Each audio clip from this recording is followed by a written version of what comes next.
welcome to the Megavision Sideshow where everything's... Oh, I'm reading the same intro as last time. Well, it's still made up and the points don't matter. But this is the Megavision Sideshow where we stray away from gaming news, what we've been playing, to talk about just one movie, TV show, maybe a single game or a genre.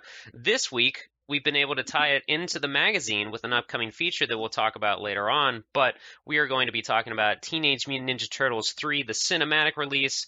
With me today is the master of the katana and maybe the egg timer, Chris. Cowabunga! And he's probably the one that stole Master Splinter's legs from this entire movie, Sketchcraft. So, hey, what's up, everybody? Scotty made it funny. A second one, yeah. And that's right. Sometimes you can see my eye holes. I am Scotty Moe. So we're going to be discussing the third live-action Teenage Mutant Ninja Turtles movie. But before we do that, we'll go around the table and just kind of talk about our own history with this. We figure the first and second movies have been discussed to ad nauseum, so we'll just go ahead and skip those. Everyone can hear about our opinions somewhere else, probably on those or any other one, blah, blah, whatever. It's the first and second. Nobody talks about the third one. You're about to learn why. But, Chris, why don't you regale us with how familiar you are with this film? So not a whole lot. I had seen some of it like before, but I don't think I've actually sat through and watched it from beginning to end, like ever. I just know that I remember that it was bad. I remember scenes from the movie, but before I sat down and actually watched through this whole thing, I realized as I was, finishing up the movie that I'm like, man, I don't think I've ever watched it all the way through. So I watched it this morning, and then I watched it also a couple nights ago. And my kids actually sat and watched it with me. And I think they liked it well enough. It kept their attention, I should say, throughout most of the movie. You have like 15 children, though. Which age range are we talking here? It was Odin, who's 7, and also Christopher.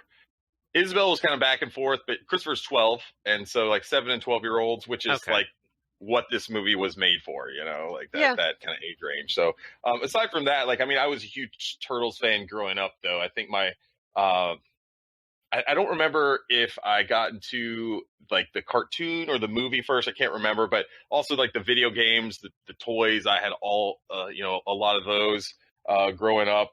I hated the fucking first Teenage Mutant Ninja Turtles game on the NES because of how difficult it was. But once, the arcade brawlers started coming out, I really got into those and really, really love those games. But always been a big Turtle fan. Very cool. Yeah, okay. So, Sketch, what about you? All right, I'm going to chew up some time here, folks, but I'll promise I won't be the one talking the whole episode, but you just got to go with me on this. So, one, I got the stomach flu a few days ago, and so I spent Thursday throwing up like 13 times in a day, and then I had to watch this movie. So, like... and then you threw up some more. So I was like, it can't possibly be worse than what I've been going through. And it wasn't. I'm not going to sit there and be a snarky ass. But, like, the thing with this film is it starts off with the best intentions. Like, maybe I'm not so sick. Maybe just got an upset stomach. And then, oh, no, it gets worse and worse and worse. But when this film first came out, like, I draw because literally...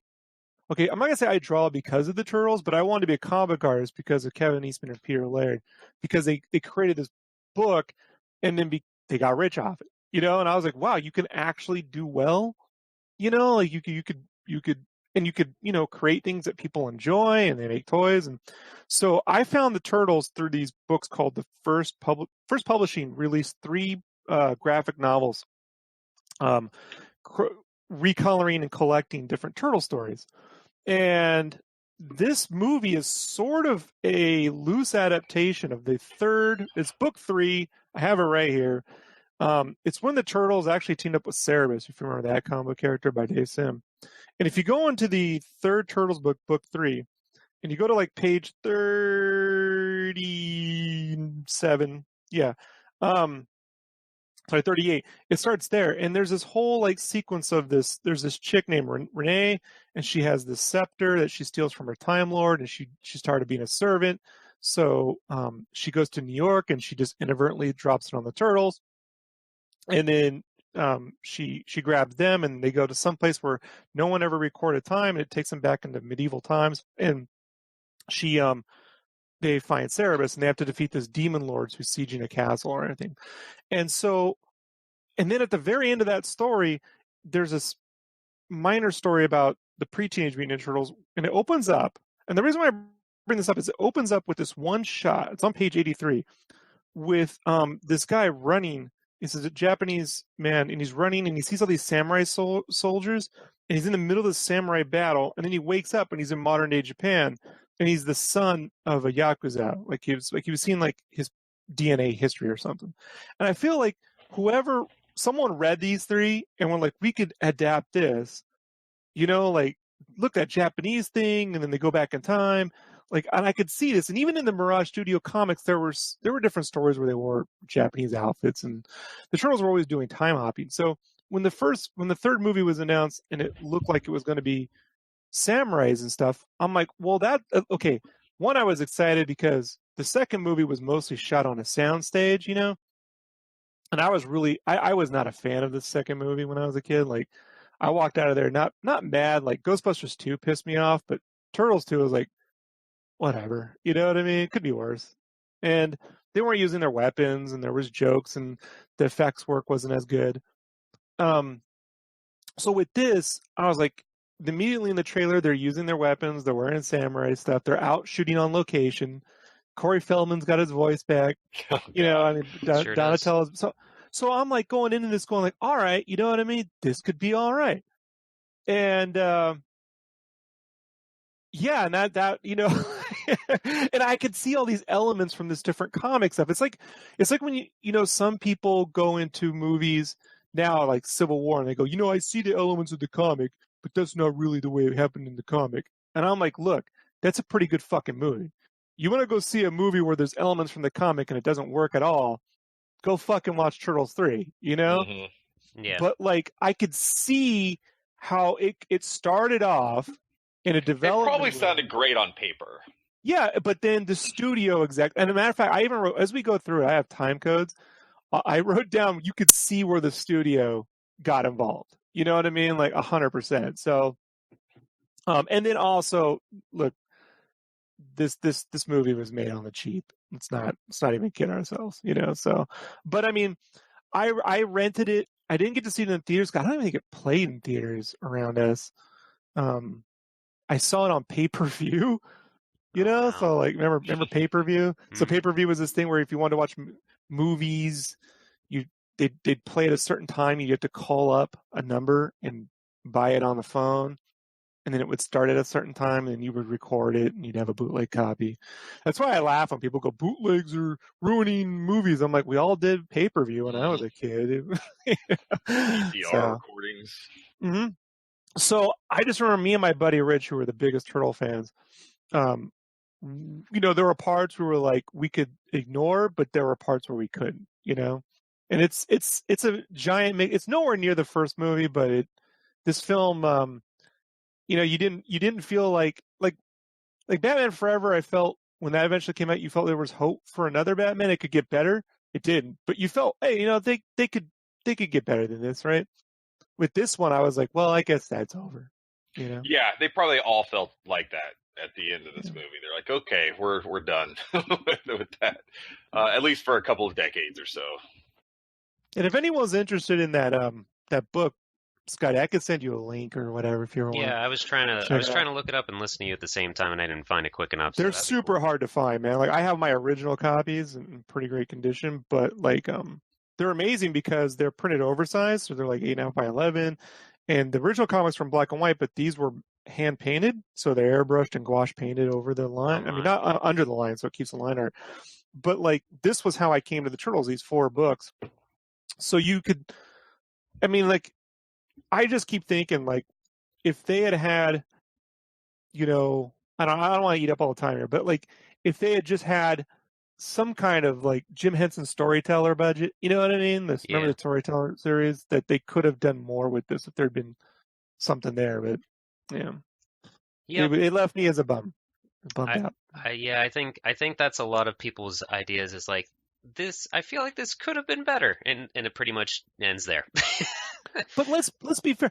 And this is the thing too. Before we go into all this, I just feel like whenever I talk to people about this movie, I feel like everyone's seen the Angry Video Game Nerd review. You know? Yeah, I tried to look up stuff for it and like actual reviews, and that was literally the only thing I could find. No one has talked about this movie apparently besides him and now us.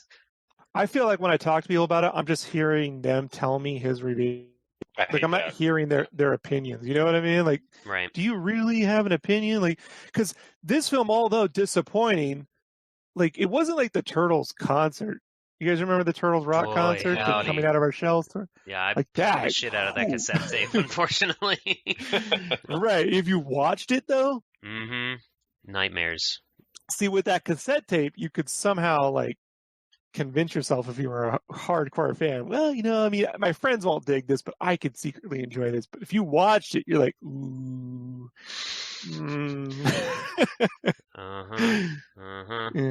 Yeah. So I did watch the first two Turtles movies like over and over and over again as a kid. So sure. I was a huge fan of those, but I just never got into this one for whatever reason. Yeah. Well, my quick background on it too. I still have a vivid memory of going into the theater for the first Turtles movie, even though I was only 5. But I remember the exact theater, looking at the poster, like stunned little Scotty, and Mikey was always my favorite. Pretty much, if you go to my mom's attic, you can find all my old Michelangelo toys. I have a tattoo of him and Raph, and I'm gonna get the other 2 on me at some point. It's an understatement to say that I was excited for a third Turtles movie. I think as a kid, I liked the second one more, but again, that's because it was more for kids. But now as an adult, I definitely like the first one the best. Yeah, this movie was confusing to say the least, at least for me as a child. So I think you guys have kind of already said my similar experiences with it, just how it's jarring and it could have been better and it was something else. But the toys were cool because you could take the little mask off them and, oh, it's a turtle, put the mask back on, oh, they're Shogun, all that fun stuff. So let's go into it, though. We'll lead up by how well the box office was. For the first Turtles movie, it had an estimated budget of $13 million, and it made $202 million. Wow. The second one had an estimated budget of $25 million. Opening weekend, it was only $20 million, but overall it was $78 million. And then this one had an estimated budget of $21 million. Overall, it made 42, but opening weekend it made 12 million. So like just over half of their budget the opening weekend, as opposed to crazy numbers for the first 2. Rotten Tomatoes for this movie, the tomato meter is 23%, audience score 34%. And I will mention that it did win one award at the Kids' Choice Award '94, the Blimp Award for Favorite Animal Star. So whatever that means. Yeah, okay. I'm not exactly sure. I didn't look far enough into it to see like what's an animal. I don't know. I just saw it won an award. So, but we didn't even really talk about. We loosely talked about what the plot is. Essentially, April rolls in from a flea market and has some gifts for the green guys and hands them all out. Cool lampshade for Mikey, a Japanese history book on swords, I think, for Leonardo. Raph gets a fedora, and Donnie gets a transistor radio. Splinter gets a cool staff-looking egg timer thing, and what happens is it lights up, there's lightning, and suddenly, poof, April's gone, and some Japanese dude's in her place. Hold on, so I just want to talk about this opening thing. So here's the thing, right? ZZ Top. I love the look and the feel of the first film, and it was dark, and in the darkness felt like the inking of the line work in the comic to me. It wasn't like, oh, it's dark because it's shadows. It's like, well, it felt like how it looked in the comic. And with the second one, like, I don't know what it was, man. That fucking studio, I've heard every interview I could remember. And they were like, well, because parents complained it was too dark. And right. I'm just like, but you sold 1 million toys and the movie sold. So I don't fucking know why they listened to fucking parents. You know what I mean? Yep. And so the second film, it was all evenly lit and they never use their weapons, especially the opening sequence where they're using like yo-yos and shit. Yeah. you Sausage.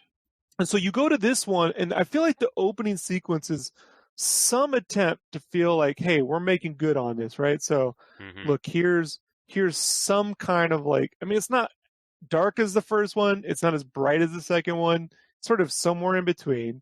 They're using their weapons, right? But they're also dancing. It's like they're trying to appease, right? Like they're trying, and the puppet work is, here's where the really gets bad. The puppet work is 2 steps down from the second movie, and the second movie was way worse than the first. So, like Splinter looks like, Chuck E. Cheese.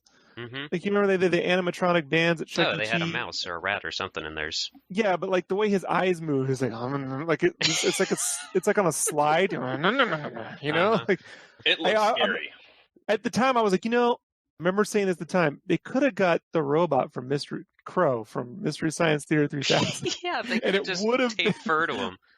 Yeah, really, they could. He'd at least have legs then.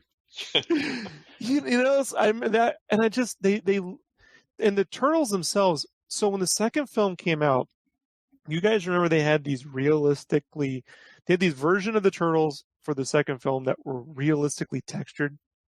They're supposed to feel like the suits from the film. Oh, the suits themselves. Okay, I thought you meant like the toys. They were supposed to be like movie versions of the Turtles. They're fucking kids' toys back in the day, so they weren't. Yeah, but they had like this rubber instead of plastic with these, and they had spots painted on them, and it was like, look, they're movie feel, Yeah.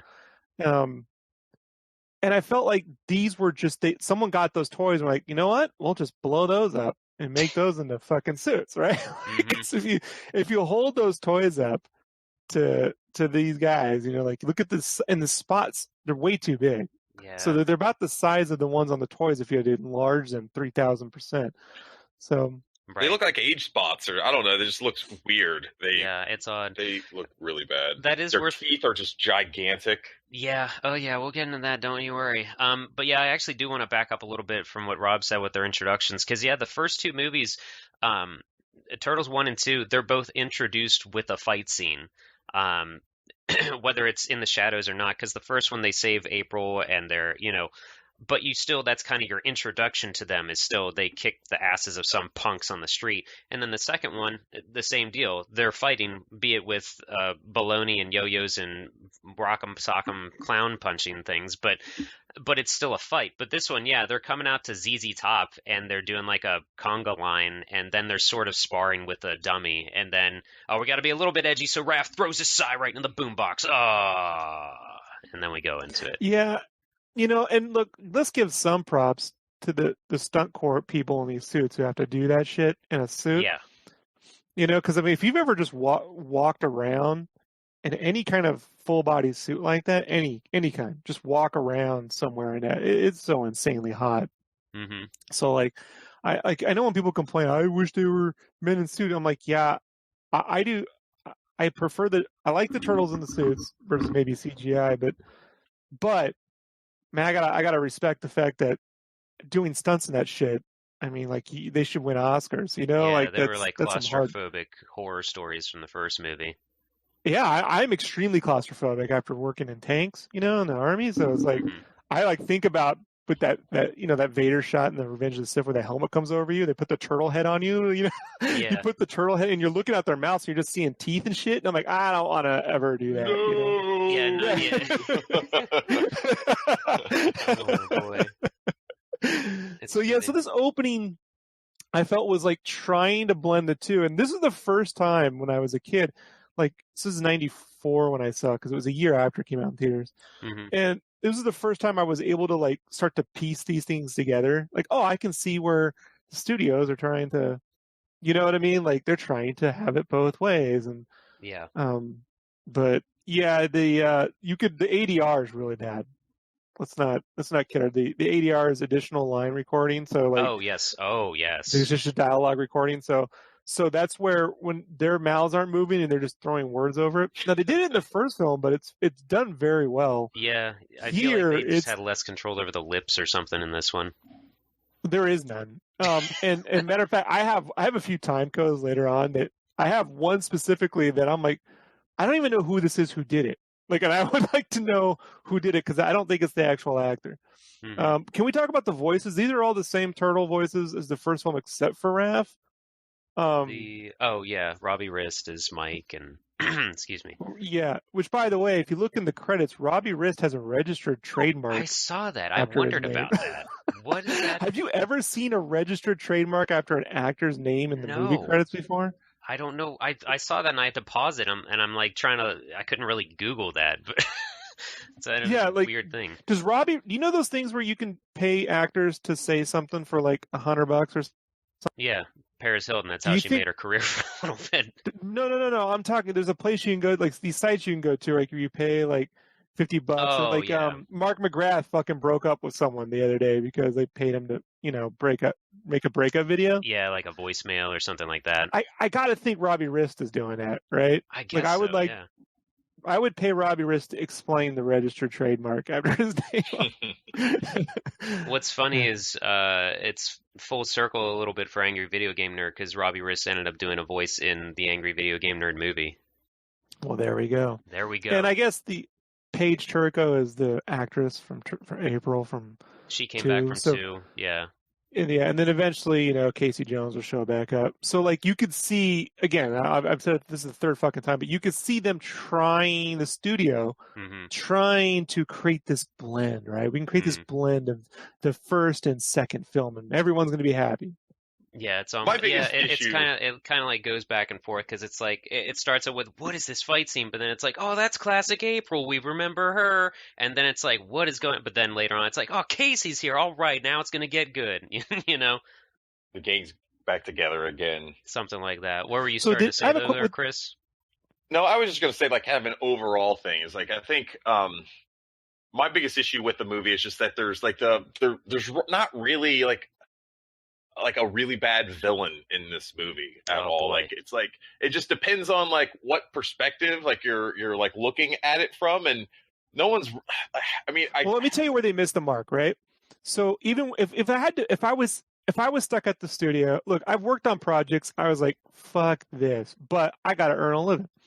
So, and so anytime you work on something that, maybe you not be seen as cool, or it's not that you do your best to make it cool, right?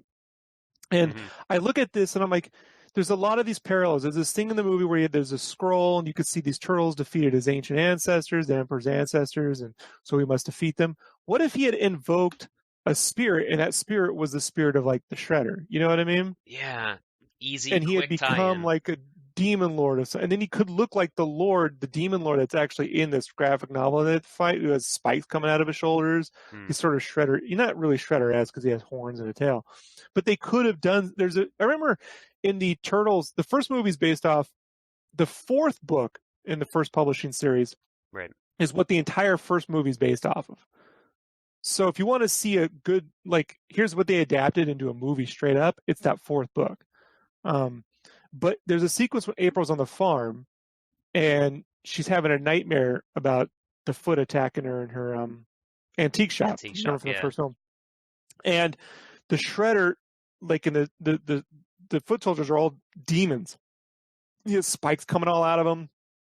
And they're all in red and they rip to the floor and they're going to eat her alive and she wakes up out of it.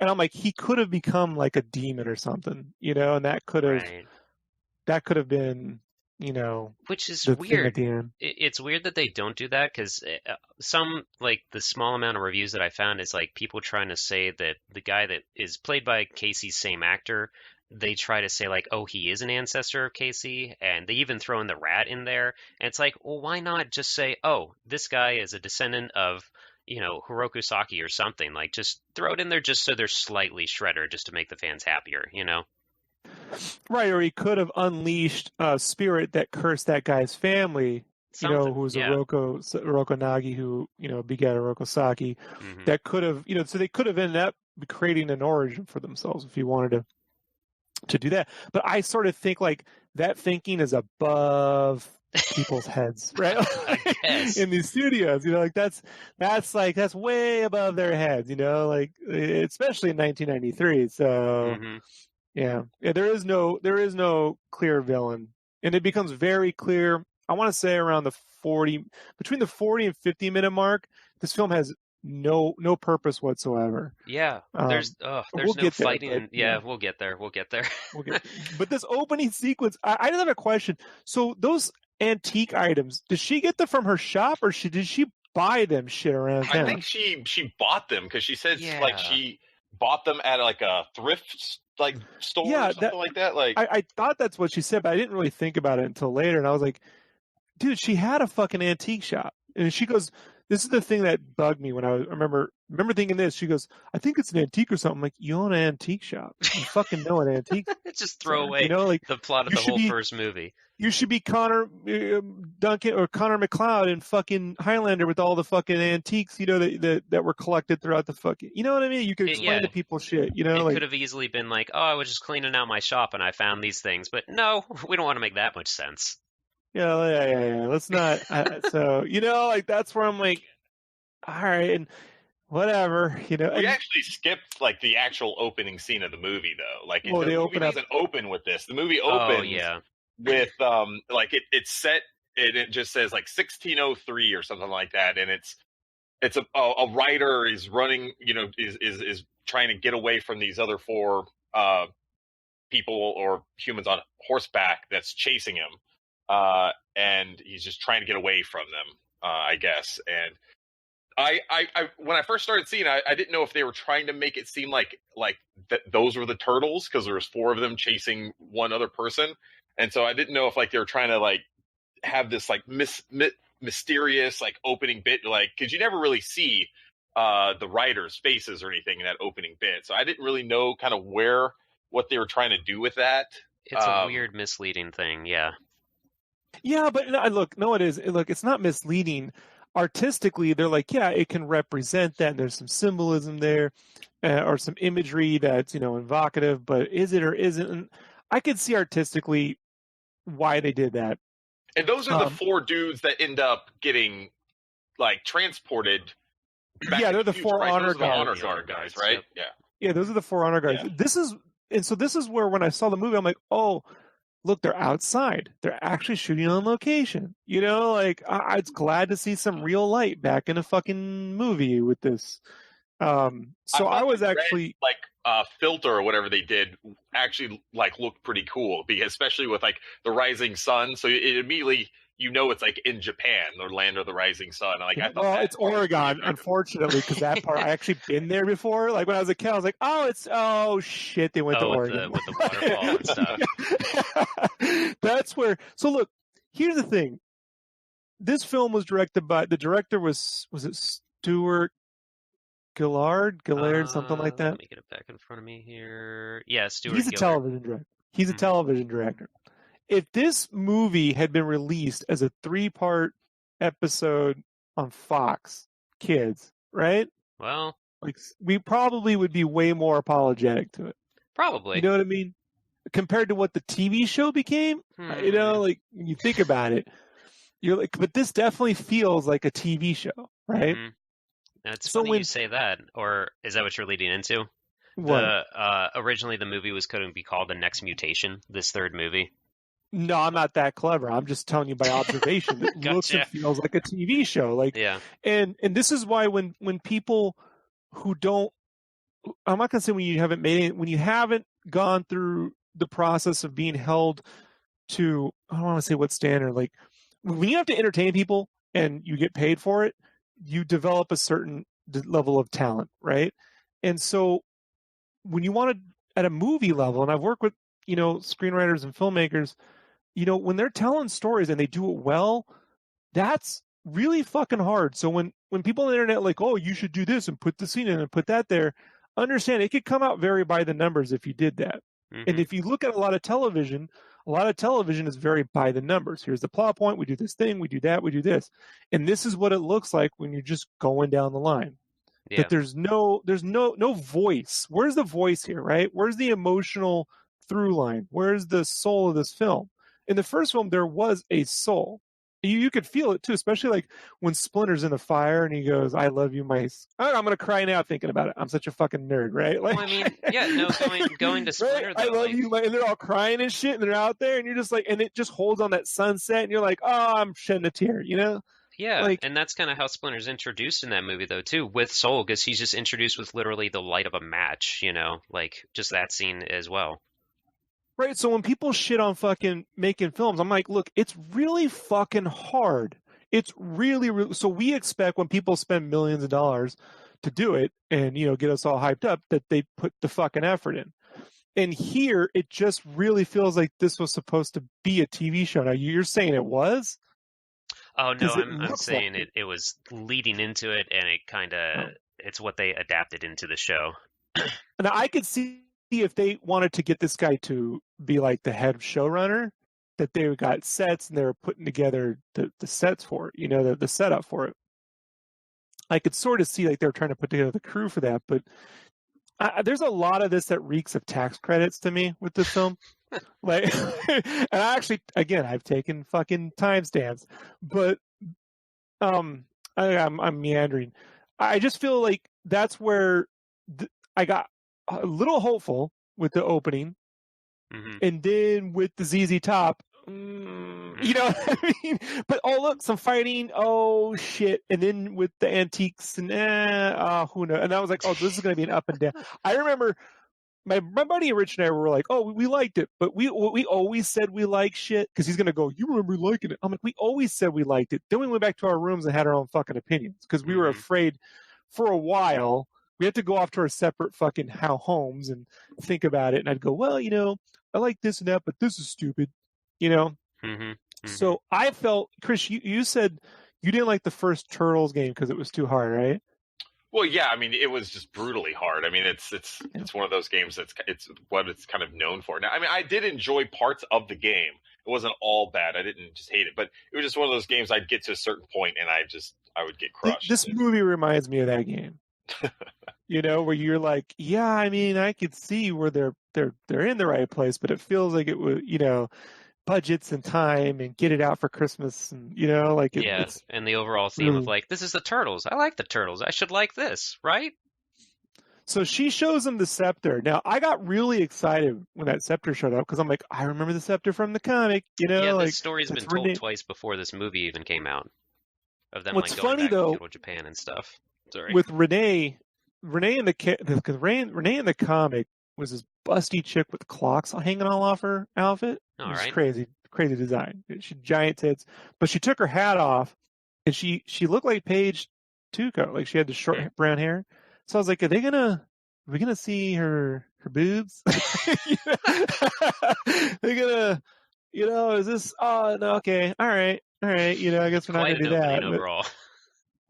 Yeah, and I think like where it gets cheap, and here's when the movie gets really cheap, where that pearl starts to spin, and it's just a spinning pearl. Oh yeah, and it like stops for a second too. It's like I'm like, even the He-Man movie put some effort into this. You know what I mean? Yeah, could we not get some just a consistent spin? Come on, guys. Well, Highlander 2 had some animated effects here, buddy. Remember the Highlander 2, the quickening, like you got animate something, folks.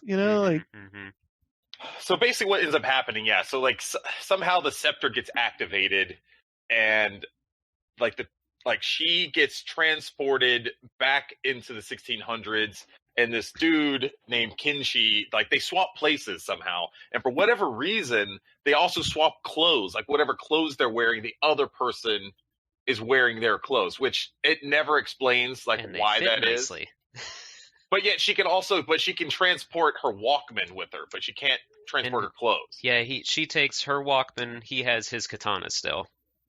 Look, I grew up watching Doctor Who, so I let some of this shit go. Yeah. Right? Where the movies is questionable to me is I'm like, I know these people had to have seen Doctor Who, like because of their age and the time. So why? So okay, people speak English. Oh. Japanese people speak English. And I figure, okay, they're not speaking English. They do explain that in the movie, though. Yeah, it was a throwaway line. They do and they don't, all right? So they just don't keep consistent with it. But they're not speaking English. We're just hearing it because obviously we're fucking, American. And then they're speaking Japan. But then everyone in the fucking Japan speaks broken English whenever they start talking to the Turtles. Grandson, like, oh, all right. But this scepter, it could have been something where I don't know. Maybe they were Oh. like, like the fucking, if you're within proximity to it, you could understand people shit. I gotcha. Like Yeah. they made a big deal out of trying to understand the language gap between, you know what I mean? Like it was a bigger deal in this movie than I felt it should have been. And then you're right, it's transporting her Walkman, but like it doesn't transport certain clothes and it reforms things. And I don't know, I mean, you look at that and you're like, well, I mean, a DeLorean went back in time. Like let's just think about it. Like I know that seems plausible to us because they made it look cool, but Neil deGrasse Tyson's like, get the fuck out of here with that fucking DeLorean going back in time shit. You know what I mean? Speaking of, someone's super smart. Speaking of, this was a good year for ZZ Top because this is when Back to the Future 3 came out. So wait, 1993? No, this was in 90. Turtles 3 came out in 93, man. Turtles 1 came out in 1990. Oh yeah, okay. I'm sorry, I was looking at the wrong. These movies were made in quick succession. Yeah. So it felt longer though, doesn't it? Like if you remember, it should have been. They should have let these movies have time to breathe. The first one with me was 6th grade, and the second one was going into around the 8th grade, 7th to 8th grade, and then this one was around my sophomore year. Well, and also, like, when you see a studio pump out movies this quickly, you can just know, like, they're just trying to, like, milk it for what they can, because they probably thought, like, hey, man, this is going to be a fad, and let's just try to churn out as many of these shitbag movies as quick as we can and just get what we can out of it while we can. But it's funny because, like, at one scene, and we're jumping a little bit ahead, but it's like Donatello somehow like figures out, like he's doing some math equations and stuff, and he like figures out like how the scepter works. And I just want to read a few lines from it because I don't know if like they consulted with some sort of like scientist or whatever, but it's funny because whoever wrote this, it was great. So he says, if I subtract the cosine from the inverted integer, then I can take the flangular and put that here. Oh, that's it. Of course. It's equal mass displacement. And so he finally says, for everyone of us who goes back, someone from the past will come here. But the problem is that switch will only work under one condition. And Kenshin is there. Oh, yeah. And he says, it will only work if the magic travelers each have the same weight. And he's like, bingo, gee, you guys do have a good educational system, huh? Yeah, well, that's where it gets fucking racially insensitive, right? Like, even as a kid, I was like, oh my God, really? Okay, here's the thing, though, right? If you drew that in an indie comic and you read it panel for panel, you would chuckle. Because there's scenes in even the Turtles comic where, like, they go back in time and these warriors are looking at Cerebus. You're seeing through Cerebus's eyes at these barbarians, because they had just said we need to go back to a time where time isn't recorded. Then they cut to Cerebus. You're just looking through his eyes at these barbarians, like, what time is it? We don't record time here, haha. And they look at the castle and they go, oh, it gives me the goosebumps or some shit. And you chuckle and you're like, oh, that's fun. But in a movie, you're like, so like I can equivalent exchange. Yeah, right. Someone broke the fucking seal, right? Taboo, And so we're losing limbs here, folks. I think we should, before we go on, like, my biggest issue with this movie is the whole way that, like, the writers didn't understand the concept of, like, time at all, because it's basically the whole setup is that if someone from the past activates the scepter at the same time someone in the future is touching the scepter, then they'll both activate and they'll transport each other back in time. But that's not like the way time works. Like, you're not going to like touch it exactly at the same time when someone from like 400 years in the past touches it. That's not how it like works. Like, there always would have. Do you really know how time works? Let's be honest. So, like you can see. I could be in a room with you as a writer, right? And I'm like, but do you really tell me how time actually? I know works? that it doesn't work like that. And then it doesn't work where you take a nuclear fission and you shove it into a DeLorean and you drive really fast and you end up back in time. Like, at least you kind of explain it away. But this is like, even like if I can't imagine like none of that makes any sense whatsoever. When I saw that the first time, I'm like, what the hell is that shit? It's not it doesn't make sense. The problem is they didn't sell the emotion of it. Mhm. See, when Doc Brown explains how time travel works, it doesn't just magically happen and then he's stuck back in time and they have to explain it after the fact. They ramp up to it. He does a whole profile. He's got to film him. He does the testing. Then the Libyans show up, and then it builds up. It builds up until he goes back into time. You're like, the only way he can escape is going. Look, you get goosebumps. Da-na-na. Like they don't. There is no emotional core to this film. Nothing. It's just a series of events that happen to move. In this movie, the little boy. There's like a 6-year-old kid. Okay, when we get to that 40-something minute mark, which I've explained to you, there's a section of the film where the fucking studio. I'm going to show you where the tax credits come rolling in, dude. But so that's their brilliant plan, though, is equal time, mass. I already forgot what you said. And that's a whole throwaway thing too. Like they don't even really explore that. I just like how he had old ass fucking computers, even by 1993 standard. Like I'm looking at it, like I'm like, I get he's digging this shit out of the fucking trash heap, like know Peter Parker would in Civil War, but he would have been digging out an Apple II, or a Macintosh from 87, 80. He would have had color screens. He wouldn't, like, dude, we're talking orange. Maybe that's CRT. Why he had like 6 monitors around him, is because that equals what would be won by standard in that year.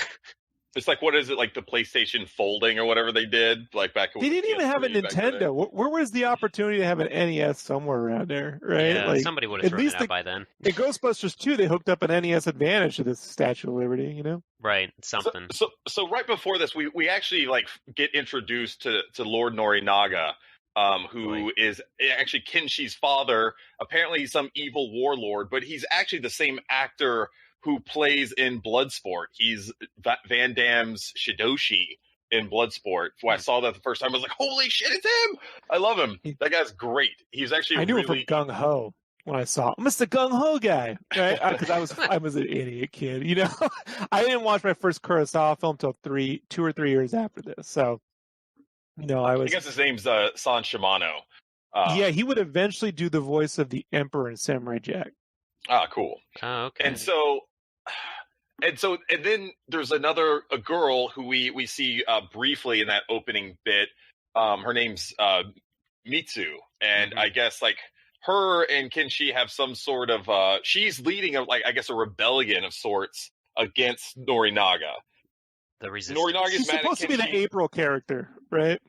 I guess so, but Kenshi is in love with her, and he's trying to protect her, and Norinaga's mad at his son because he's, I guess, disgracing him. And we're then introduced to this weird, like, musketeer-looking dude named Walker, who is apparently, like, brought a bunch of, like, swashbucklers with him to sell, like, trading guns and stuff to Norinaga to help him like, win the war. This guy showed up. I remember when I saw him, I was like, he'd do well in a Highlander film. Absolutely. Yeah, like he's bringing something to the fucking table, and his idiot underlings. I looked it up. None of them ended up in the Pirates films, but they should have, right? Right? Like they're right out of that film, maybe. But what the pulpit? Come on, go back and watch the Pirates films, guys. That's funny. I guess that kind of shit. I guess you could say Walker is if there is a villain in this movie. Like the setup originally, you're thinking I guess it's going to be Norinaga, but he's kind of bad still. But I guess it's just like I said before, it's like all depending on like what perspective you're looking at. But I guess Walker is the villain if there had to be one in this movie. Well, this comes from the period of Japan that Yojimbo takes place in, the movie Yojimbo, where they started selling guns to Japan, and so there's a whole thing with the Emperor of Japan fucking walling off Japan from everybody, and then they eventually couldn't.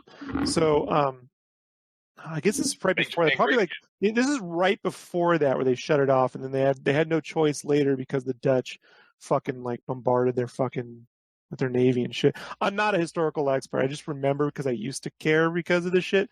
So I think they just assumed no kids knew any of this going in. So Right, but there was this point. So like, there's a character in Japan in Yojimbo who if you've ever seen the movie, there's a guy who has a gun, and it's like, well, how do you? If you're the only guy in the fucking town with a gun, then you're God.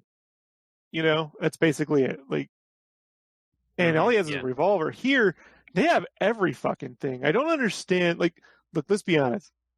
The plot of this film could be resolved if these guys just acted as brutal as they would have back in the day. Like, and just shot the turtles immediately in the face.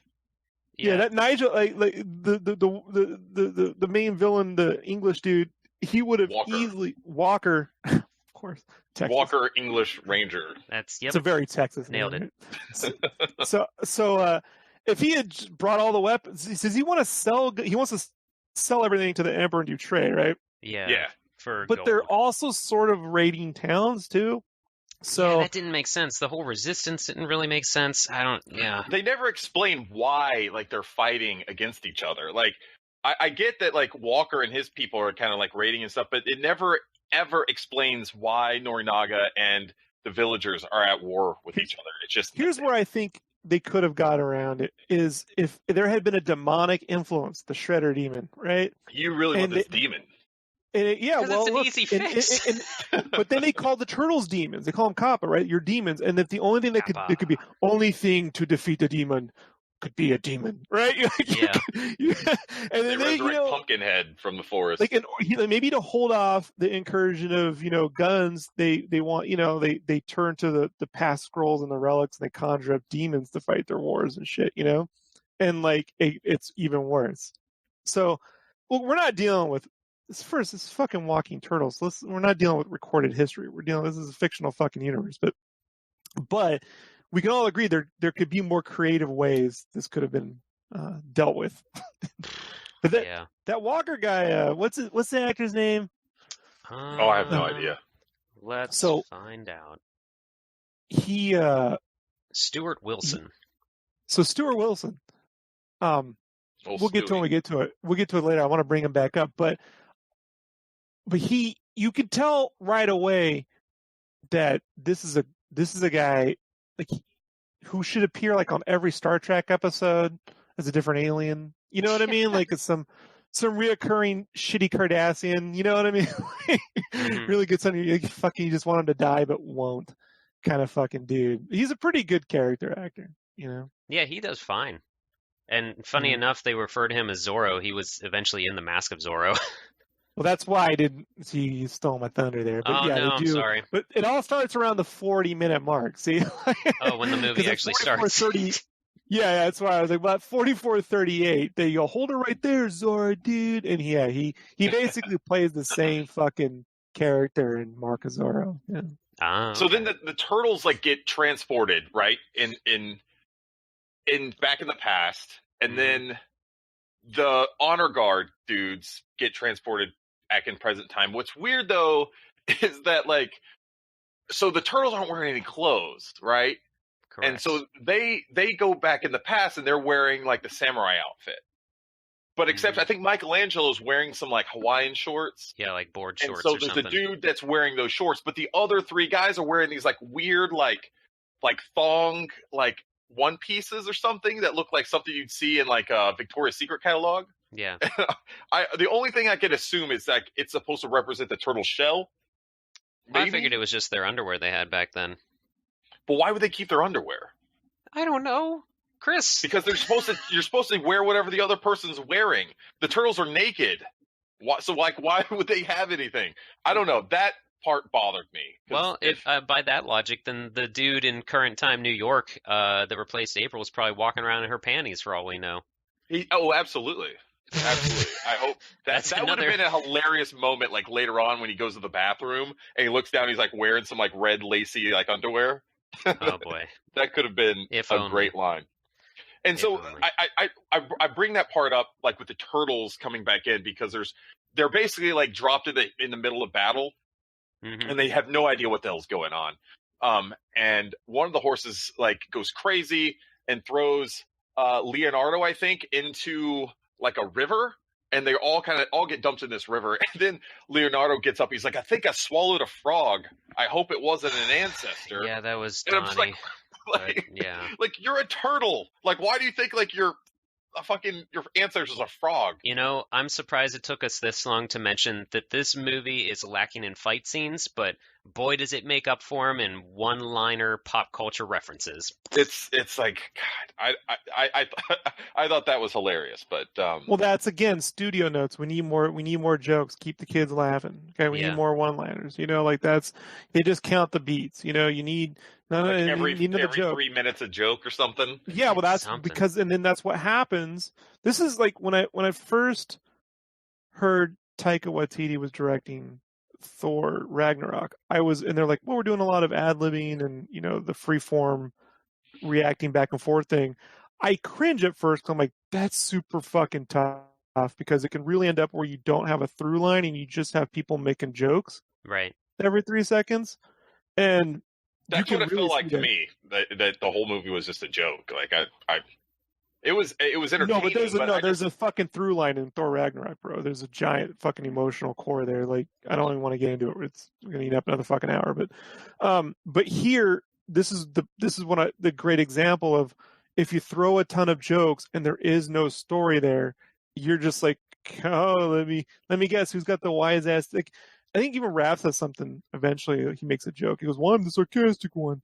You know, I make jokes. That's what I do." And he's like, Raph's or Leo's like, "You're sarcastic," and I'm like, "You're all sarcastic." You know, like everyone here doesn't. None of the turtles here really have, other than what a the actors are personality, bringing, like a distinct personality. Yeah. other than what Robbie Rist is continuing to do what he did in the first 2 films. Corey Feldman just is, you know, reading his lines.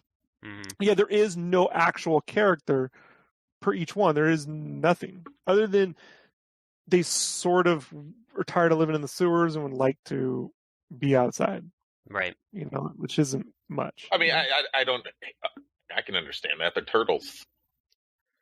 Yeah, but they just don't have their own personalities at that point because they're all reading from the same. There is book no of individual jokes. person.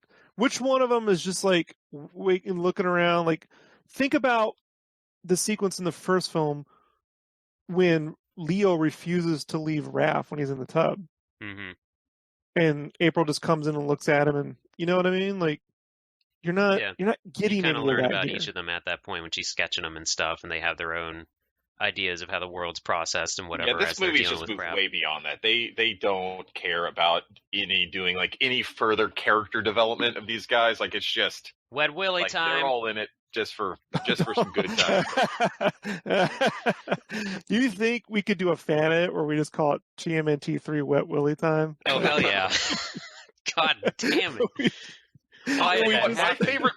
My was- favorite part of this movie is just seeing the honor guard guys hanging out with Casey Jones, because that's where the real fun is in this movie, because like they actually have a blast with hanging out with Casey Jones, because at first they each kind of like think each other's are assholes and stuff, but before long, like they start finding things in common. Like they all like hockey, they all like to go to the bar and get shit faced and play arcade games. They start dancing together. It's like they all before like long, junk they food. love each other. That's like the best part of the movie. Like I'm way more invested in this storyline, this like little subplot with these guys, than whatever the turtles are doing. Like What I was- just want to hang yeah. out with Casey Jones and Splinter and these dudes. What was You know they weird took to him out of the me- first. Go ahead. I'm sorry, Scotty. I was just going to say real quick, like I haven't watched this one nearly as many times as the other two, and for some reason in my mind, watching this again, I thought I remembered there being a lot more scenes of present day New York with those dudes hanging out with Casey, but there's like a total of maybe 5 minutes of them in this whole movie. Because think about like them going to like Times Square or Yeah, I something. thought Because you're in they New would York do City, like a there's- weird like monologue or not go monologue, ice skating. montage. Like, Bro, they made the whole movie in Oregon and on a soundstage. You know what I mean? So there's They had to one find a exterior shot of New York, and you see the Twin Towers. Yeah, I know, right? That's sad. So That's a good point. You But- never actually see any like alleyways or anything like that. I didn't even think about that until now. no, yeah. So he wasn't in the second film because the producers felt he took up too much time. Oh, whatever. My guess is they didn't want to pay people. Yep. So Elias Coates is like he was like a really good indie actor and stuff. Like he'd been in a lot of really good dramatic roles and shit. Hmm. And like doing Turtles, I don't know if he brought a lot to Casey in that kind of bonehead kind of like you know, He was wise ass lovable, fucking but at dude. the same time, he could kick some ass. Yeah, and I could see like they're bringing him back, and immediately he goes, "Oh, but you're not going to go on the mission this time." Oh, what? You know, and nope, this time you're going to stay here and protect our invalid master. I'm like, I thought this is where I'm not going to say the first film bothered me with this because the first film I loved, but I always felt like Splinter was never an invalid in the fucking comics. I felt like the reason why he didn't walk around and move in the first movie was because technologically speaking, it wasn't possible. Right. Like it was very difficult when they do have Splinter walking around, like that's why he's always like beat up or weak, and they got to carry him because the technology just really wasn't there to do it right. But in the comics, Splinter fought. Yeah, he was running around, moving and jumping and shit. You know, they're like, "You got to sit here and protect the Splinter," you know, and he's like, "All right." Now you notice this whole movie, he never has his actual mask from the first film. Casey, yeah. Yeah, he wears a hockey mask later, but it's not the one from the first film. It's just some hockey mask. So that again is IP. Henson, the Henson Company probably owned that, or has some. This is where you can see like I could productions because it was its own design. Yeah. Interesting. Would it have been funny if they had been around like in that bar and they ran into like fucking Tatsu from the first film? Something, like, or like running a Kino or something, you know. You know, yeah, Kino's the bartender. Oh, what's up, guys? Oh, at least I'm not delivering pizzas. Don't you speak the fucking lingo? And he's like, I'm fucking New York. I'm American. I'm from the Bronx. I don't know. I don't speak. Yeah. I guess the one thing that really kind of confused me is this dude Wit, who's essentially the same. He's the same actor who plays Casey Jones. Oh yeah, and I don't know why he was even in the movie. Yeah, they don't really explain. I guess they just there might be just one line where they're like, "Oh, maybe like you're related to one of our buddies or something." But he's kind of a dick, and he has a terrible English accent. But this is TV show shit. So like when you watch like there's I remember seeing this shit before, and they even mentioned Quantum Leap, I think, in the show, don't they? It's the first time they go through, Donnie or Leo's like, this is very Quantum Leap or something like that. We're in time, you know.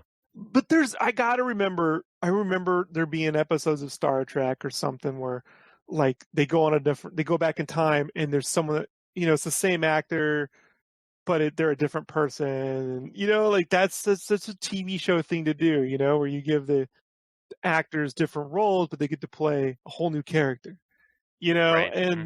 And you just everyone just goes along with it. But again, in a movie, you're like, it doesn't. I don't know why. There's not enough time, not enough longevity to really. The longevity, and it's not going to carry over like 12 different fucking episodes. Like you were stuck waiting 2 years for this, and you're like, really? I got to get him pretending to be some dude who doesn't fucking put on a hockey mask. And I mean, look, props to Elias for.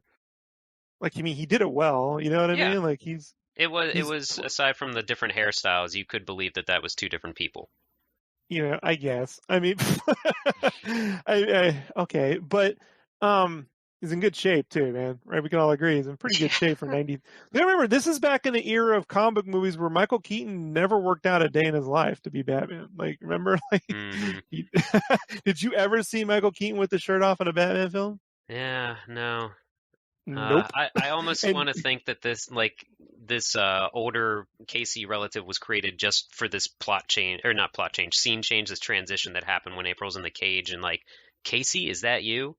And then she says, all right, I recognize you too, or you're familiar too, to a rat. And then it's the worst fucking like screen wipe up to Splinter in current day. Oh, yeah. That wipes between a real rat and this current version of Splinter. And it may as well just be Five Nights at Freddy's. You know what I mean? Like, you're just like, whoa. Oh, yeah. I always go, why you should never, when you drink, and you sleep with the wrong person. Okay. And then you wake up. Come on, Scotty, you haven't been there. You haven't.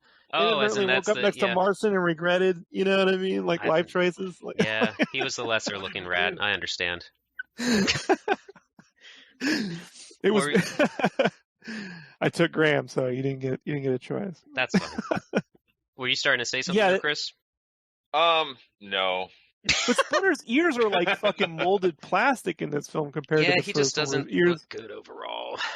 yeah, like there's translucency in the puppet work in that first Splinter and the materials and just the quality of Why didn't they just like steal the costumes from the last one? steel. Like, Something why like did that. why did everything just look You know so what? much shittier? I would like a movie of them trying to, and then the end they fail and they have to make this film. And then and then TMNT 2.5, you know, the heist. and then it ends with, but it could have gone a little something like this, and then it Yeah, Tim translates Curry, to yeah. pizza power, you know. Yeah. Why? Now that fucking shit stuck in my head. Sorry. Why? You started it. There's no Skipping iconic stones. song in this one either. Oh, What- yeah. 'cause, This like- is the first, or of the three movies, this is the only one that didn't have a theme song written for it. Instead, they had Tarzan Boy. It's just Well- all not great. Like I just Eventually, when they get to the scene with Casey and the honor guards at the bar, Mhm. they're playing that Mhm. song from the Listerine commercial. Mhm, So, like, mhm, Pixar did a bunch of mhm, commercials back in the 90s. mhm. They did the gummy lifesavers commercial. You remember the gummy lifesaver? It used to, like, gummy. They did that one where it's like squeaky, it's like squigging up and down, bouncing, and it is Listerine bottle swinging through the jungle to that song. Whoa, whoa, whoa, whoa, and it's like flipping around like that's a Pixar commercial. Nice. Even as a kid, I was like, these are incredibly well animated. I wonder who did that. You know? Yeah. Later on, I'm like, it's those Pixar. people might be going somewhere. Yeah, I felt that way. These people are really fucking these gummy dudes. Like they would actually tap dance the little gummies. Like, Oh, man. yeah, I don't think this effects. It's called All Effects Company. Is what they named. Even the worst name you can think of too. That is All Effects Company. super generic. Yeah. Some of the effects is what they should have said. Yeah.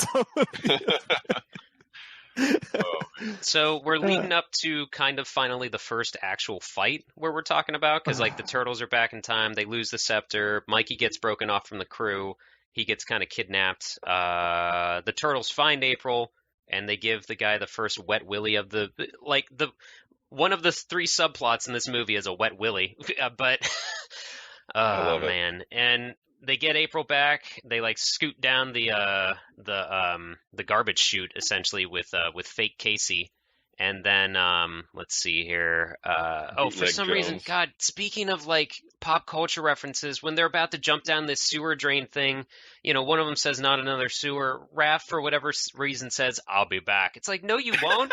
Why? I love that. Okay, this is what I wanted to bring up with ADR. Oh, okay. So yeah. this is exactly the moment I was talking about. So this is like when they jump down the sewer, I'm like, oh, we're pulling out the fucking Star Wars, going to the Right, trash compactor. compactor, yeah. Right. Get in there. I don't care what you smell. So they all go in there, and there's a weird jump cut too when they're going out the chute. Like they didn't line the camera up properly because it When they're moves a going quarter of down an the inch to the chute, left. yeah. It's really weird. But yeah, Raph, the ADR, right when he goes in there, it's that I wrote this. Let's see, where is it? I'll be back. 3340. He goes, I'll be back. Mhm. That's not Raph's voice. No, it's not. Like, who is that? I don't know. It just Who- happened to be on that who turtle, is though, it? so we'll assume it's him. Who is Yeah. it? Like, is that the director? I think it's the director. Like, Probably. who Yeah, it would- was just someone like, who would oh, be in that's the room? too much of a pause. We need another joke here, kind of deal, you know? I'll be back. Like, you know what? What's big on video this year? Because they made this. If this came out in '93, they're making this in '92. Right. They had to have just seen, or Terminator 2 had been out came out in '91 or '92. I think it was 2, but I can double check. But I think it was regardless, though, 2. yeah, it was definitely like someone just watched it or something. Throw in the "I'll be back." Like, it doesn't even make sense. Yeah. Like, Oh, it was 91 for Judgment Day, yeah. he's not coming. I don't fucking know, dude. But that I love is it. the worst ADR I've Well, ever heard. the thing is, they actually do come back to that little lair. Yeah. later on I in the guess, movie. yeah, I guess so he's telling the he truth. didn't know, and like, I forgot to mention, like, right before that scene with the wet willy, they're sneaking up behind the pirates or whatever they are. They're not even, well, we're going to call them pirates now, but they're like, oh, we got the Three Stooges, Larry, Curly, and Moe. It's like, I guess, just keep going, please. Well, this is can't help exactly themselves. where classic Stooges humor starts Oh, popping up everywhere. yeah, and it's just Yeah. painful. So let's see. They get. Oh yeah, okay. So this is, and you probably have this in your timestamps too, Rob. Like coming up is the first actual fight that the turtles engage in. No, I only wrote down tax credit. Okay, Like wherever sorry. I saw tax credit. Like, no, I didn't write down important timestamps. I wrote Okay. down shit that I'm like, well, that fucking reeks Gotcha. of a So fucking studio note. so I was watching this with my girlfriend Rachel, and they get out of the sewer and stuff, and they go to kind of regroup near the waterfall in Oregon, and April tears off her like the leggings of her outfit or whatever, so that she's got her legs exposed, and Donnie and Leo walk up, and one of them says legorama, and then they both go showing, and Rachel's just like, this is a kids movie, and they just had a dong joke. I'm like, I don't know, honey. I don't know. Just keep watching. And I love it. when April's just like, well, I am on vacation. Like that's how. I'm allowed. I just like this is where they didn't want to bone April jokes in the comics. In the movie, No, it was never. still weird when Michelangelo's like, I got a crush on April. I'm like, Oh yeah, she called me Mikey. yeah, that was still They always all like, want to bang April. Let's get real. I suppose in some offbeat thing, yeah, but then whenever Casey's in the room, it's like, okay, but well, what if April was the turtle and you were human? it's really, What does her body Right? look Now, like? you understand? That's what I'm looking at it from. Like, this is a mutant turtle. Do they have? And they're You know what I mean? teenagers. So Right. they're like like how old, Hormones. like teenage wise? Like are we talking like 16, 17? All she had to do is, but you don't even know what that means. Like, When do turtles go through puberty? But they could. The way around this is she could be like, you guys are making jokes. Like they could be making pop culture jokes because they watch fucking TV. Like this Right. obviously was a Wayne's World reference. Mhm. What do turtle dicks look like? I don't think, Chris, you're asking the wrong questions. You want to ask Donald Do they Trump? look like the tail? Shit. I didn't- You're asking the wrong questions, Chris. Like, I had to go there, but I know right now your wife is like, huh? Googling right now. I'm just glad she's downstairs. Hopefully my kids aren't outside the door. She heard it, so. She felt a disturbance. But all she had to do is make, you guys don't even know what that means. They're like, and they could have make like a party time, like, she could have shrugged off that they're just saying things because they see it on TV, but Right, they don't know yeah. what that shit means. Exactly like You all know? the children watching this show. Like we would quote. It's just pop culture references and they have no idea.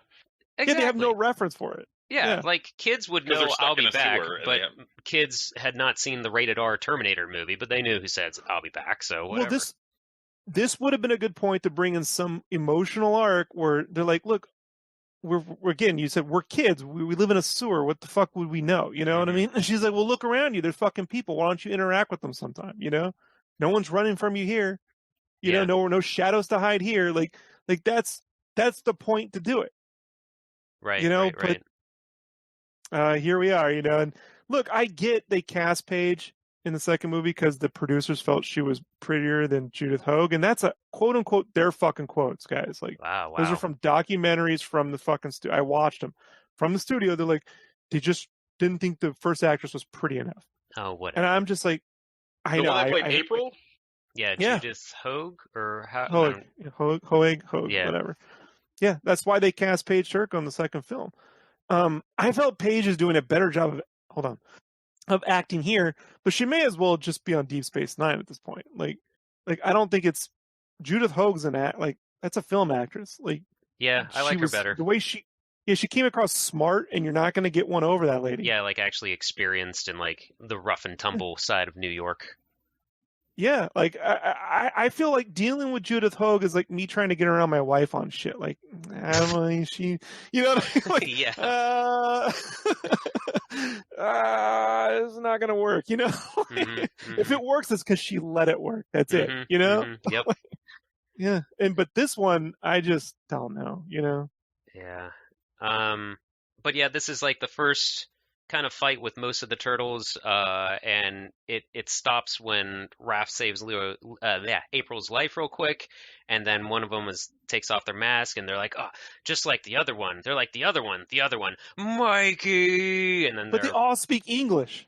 yeah, Right? another just The other whatever. one. Like I know, right? I know. Maybe if they had the scepter and they were all within the realm. That's why I was getting back to the Doctor Who thing. Like if it was you're within the realm of the scepter, I guess Or you they could they be could like, have even thrown in like, one of the turtles like Leo had studied enough martial arts books, or like Donnie had caught enough Japanese somewhere from, I don't know, he's a nerd. He watched doesn't Splinter anime. know Japanese because fucking his master was Japanese? Yeah, He does speak Japanese for a second, like to Kenshi. right. But then Kenshi Yoshi- can speak English, so they don't have So to. wouldn't Splinter have taught the turtles Japanese? Something. They could have gotten around it, but whatever. We're kids. We don't need to think about all that. No, not whatever, because this is where I look at this one sequence, and you said it ended when Raph throws his sai. Yeah. He throws. So, like, look, all Raph had to do was throw his sai at her fucking head, but he throws his sai, and he just hits this like this impossible shot of breaking her bow arrow as as she she's pulls pulling it back. Yeah. Yeah, like he breaks like just right where the bow connects with the arrow. It's like, have you ever thrown a sai? Because I had one when I was a kid. We got a hold of one. As a kid, you somehow my buddy Richard. He'd always show up. Here's my illegal weapon I bought you, and I'm like, all right, yeah. I got a sai. We all had those friends growing up. Yeah, and you throw it, and you're like, I can't hit shit with, like, what is this fucking thing? And all you had to do was hit her in the fucking head with that, and it would have been over. But... Right. And so they roll up to, or they're going to the village where Mikey's being held, but the village is under attack. It's on fire for some reason. There's not really an explanation to that at all. And the movie's at the 40-minute, yes. 44, 45-minute arc. Yeah, so how long is this thing overall? It's like hour. We're almost like a third into the movie, essentially. Yeah, like an hour and a half, I think. So if you feel like this podcast is going long, and we've only made 45 minutes in this film, this is how I felt watching it. I was like, certainly we're almost done. Nope. Nope, we got a ways to go. The scene right before they get to the village, though, Donnie and Leo, they do some fucking like thing where they're like, it's at the 40-minute 13-second mark where Leo. This is where I hate what they did to Leo. His puppetry in this is so fucking horrible. Like the way Leo looks in the first film is my favorite, I think, puppet of all time. Like the design of him, his face, the way it's so good. Here, I'm like, what is this fucking character? I don't understand this. This bucktooth fucking like, when they're descending the village and stuff, you mean? Like they're up in the mountain? Yeah, it's that the dissolve between them leaving the battle and going to the village. Before there's that exterior shot of quote unquote Japan, but it's Oregon. My buddy was like, "Look at Japan." I'm like, "That's fucking Oregon, dude." Like it's not even totally close. Japan, man. Yeah, totally. You can see the white nationalists driving in the background. Clearly, there they are setting up their fucking camp. Good old Tokyo, Nebraska. Yeah, it's like Walker and all of his people. I was hoping they would fucking leave their ship in a mountain, and that would be the prequel to Goonies. Oh man, that, right? Like if they like just the Goonies Turtles is some sort of expanded universe. Yeah, it was.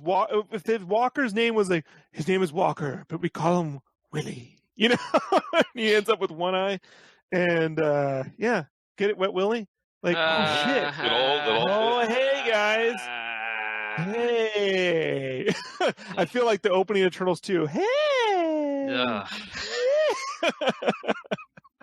yeah, Jiminy Christmas. But now we're in this village where the tax credits roll, and I say this because there's all sorts of different tax credits people can get. At the time, Congress was like, kids are getting obese. Kids are being influenced negatively by toys and cartoons and video games. Right. You've all read Console Wars. So I felt like someone got involved on this one, and they're like, you get, within a span of 10 minutes, folks, right, from 44:38 to 56:13, or 48:14, right, from 48:14 to 56:13, you get public service fucking CPR, how to give CPR to someone. Jeez. Right? Yeah. You got Casey Jones eating a banana, no junk food anywhere, right? don't even remember that. Oh, you mean in New York? Michelangelo makes a pizza, but it's all burnt to shit, tastes disgusting, never actually eats pizza, throws it instead. Uses a frisbee. And Raph gives a lesson to a kid that fighting is for grown-ups. You should play with kites. Oh, sorry. And at 5907, they cut back to the Casey and those honor guards, and they're all addicted to television, eating junk food, and acting like idiots. So this is all within a 10-minute period. Pretty good.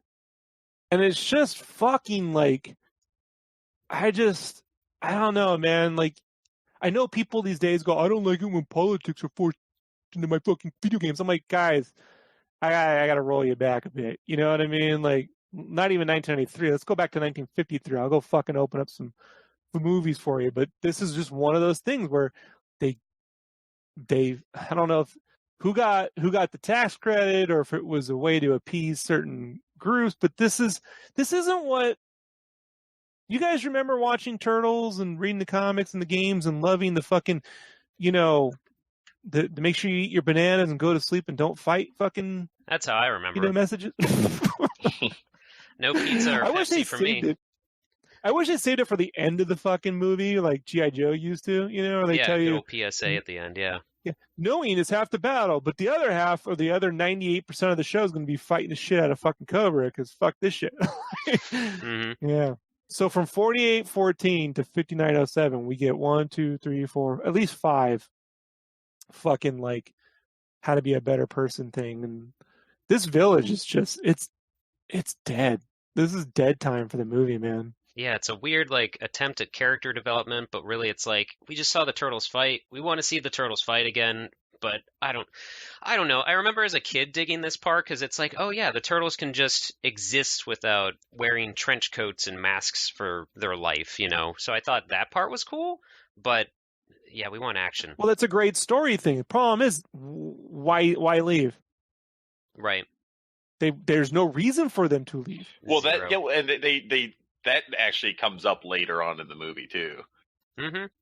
But I think it's Donatello or someone like they get the idea that they should just build a new scepter. Like they can't find it, so they're like, well, shit. The only way we can get back is we need a scepter. So let's build one. Maybe I can get this get the blacksmith, 1600-year blacksmith to build it. Like we're just we're gonna draw it on this old piece of paper and just make him build it. Like as if that could be something that could happen. I thought that was. They probably would have made it from wood. You know what I mean? I just don't see. And then it catches on fire. It makes as much like sense my that Minecraft hut, right? Yeah. Like you ever make your fucking house out of wood? Big mistake. They end up building that it. episode of The Simpsons where everything Homer does catches on fire, including his cereal. They finally get it built, and it looks like a pretty good reproduction of it. And it makes as much sense that would work as it initially working. Sure, absolutely. But then Mikey and Raph start fighting over it, and they drop it down a well, and they're like, "Well, shit! Like what are we gonna do now?" Another random hole in the ground. Maybe they should have just made 2 of them. Probably. Oh boy. So what happens next? What does happen next? Chris, you're the plot guy this round, it seems. So let us know where we're going now. I stopped looking at my notes. Okay, but we've already had the second wet Willy. Does that help? We had 2 wet willies. Raph finds Yoshi crying. Oh, gives him a yo-yo because he thinks Raph's gonna die. Wait, are we at that point yet? The yo-yo part? I don't think so. So okay, I know at some point, Walker and Norinaga start talking about that he's gonna buy the cannons from him. Oh yeah. Anytime it goes back to these scenes, I was just like, let's keep it rolling. I don't care about this subplot, which I still can't even totally explain, but here's an English dude. Yeah, but I guess originally Walker was gonna sell him for trade him with for silk or something, but now he's like, no, I want gold now, bitch. There's demons and here. Yeah, Naga's like, no, I'm not gonna do that. So he's like, all right, whatever, and leaves, and they go to the beach and hang out there, shooting guns and stuff, and just I don't know, shooting stuff. Practicing. He's got his poetry artist table set up or something. But so then Norinagi sends a message where he's like, okay, yeah, Norinagi will buy it from you. So it's like, I don't know what that whole thing was, like, what the purpose of that. Like, why couldn't he just be like, okay, I'll buy it? They just wasted a few minutes of our time with that whole little bit back and forth there. Oh, we did skip over the part where Mike saves a kid from a fire. Was that in your tax notes at all, Sketch? Because it culminates. Well, that's right before the CPR. Mm-hmm. So, like, that's around that's the 45. how they plant more trees. They have to burn down this like village, and then they can plant more trees. Well, here's what I look. I didn't want to. I figured, well, like, I did the math when I was writing notes. I'm like, we're probably going to be going 2 hours by the time we get to the 45-minute mark. By the time something happens. Bring this. Yeah, because I just knew how this was going to go. And I'm like, he literally anyone could have gone in that building and gotten the kid out quicker than this dude. Like, Mikey goes up there and he's putting things on and taking things off, and let me get this and let me get or the that. kid could have literally jumped out the window that he screamed out of. It would have been more funny if he just waited too long and he comes back out. I was like, sorry guys, he's dead. Make some sort of tasteless, like, sushi related joke or something. I did all I could. He brings out, like, the charred burnt pizza. Well, I mean, this is what's left of Yoshi. Oh man! And, he says, like, anybody up for some takeout instead or something horrible. I was never a Mario World fan anyway. You know what I mean? Like, oh my god! So he does save him. This is where it gets really weird. So he goes in and gets Yoshi. Pulls him out. No. I can't get him. Sorry, guys, I couldn't make it. You can just and then, that's in the outtakes. Fades to black. You know what I mean? Like, or the smoke goes up to the sky, and then it becomes like Casey, like, making dinner for the dudes. You know? Yeah. Oh yeah, the transition. Like, they transition to the next scene. And it's just like grilling like some steaks on it, like. Or it transitions to, like, a hot dog stand at New York, right? Yeah, or even like just a steaming manhole or something horrible. No, it's cooked food. Like, it's, oh god. Oh. But so Yoshi's dead now. Like, I guess, like, they thought they saved him. His body's not burned to death, but he's not breathing. And everyone's like, "Oh shit!" They thought they saved him, but he's not breathing. So, who is it? Is like Leo goes over to him. He's like, "Hey, let me have him." Hand him over. And Mitsu's like, "No, don't touch him." And he's like, "Trust me. I'm a demon." Yeah, they think he's a demon. So, but they give him over to him, and he starts, like, giving him CPR. But they're like, "Oh my god, he's like blowing an evil spirit inside Yoshi." And they're like, "No." And he does CPR for a few minutes, and Yoshi miraculously comes back to life, as if that's all that would need to happen. While the kid's, like, trying so hard not to laugh as a giant turtle's sucking his face. Yeah, it's so weird. Like, his like, Leo's mouth is literally the size of, like, half the kid's body, and, like, I don't even know how you get, like, a seal around, like, his mouth to be able to actually blow air in. I just don't. I thought you meant a real seal for a second. Right. I was like, I guess like, you gotta, trying to get a seal. About CPR, like, this would have more of just a good enough chance as, like, blowing air in his mouth. And that poor kid. You imagine the actor lying there and just seeing that come over your face. You know, he was very polite to cover his mouth as he choked and lived again. But man. You think they used one of those, like, dental dam type things over his mouth so they wouldn't actually have to touch, like, this weird, nasty Sally Manili? I'm surprised that there wasn't one Godzilla or Gamera joke. You know what I mean? Like, there's not yet, but there is a Godzilla related thing later on. You know what? I'm gonna be honest, man. Towards the end of this film today, I was just a little out of it. The meds were kicking back in. No, it's just like, you know, I'm not going to jump to the end next time and watch this movie together. Okay. So I can be paranoid and fucking annoyed. Just a little green with the green guys. Yep.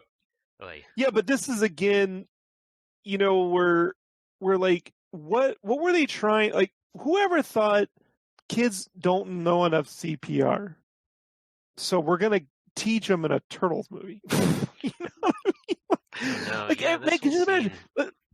If this whole fucking film had been made by Jackie Chan's crew and they just went off and did some crazy fucking like Turtles movie where they're stuck in feudal Japan, it would be like Stephen Chow style, fucking over the top. That would at least, you know what I mean? You'd get a lot of crazy fucking Would have more action. martial arts. Here's the only thing this movie's missing right Oh, here. boy.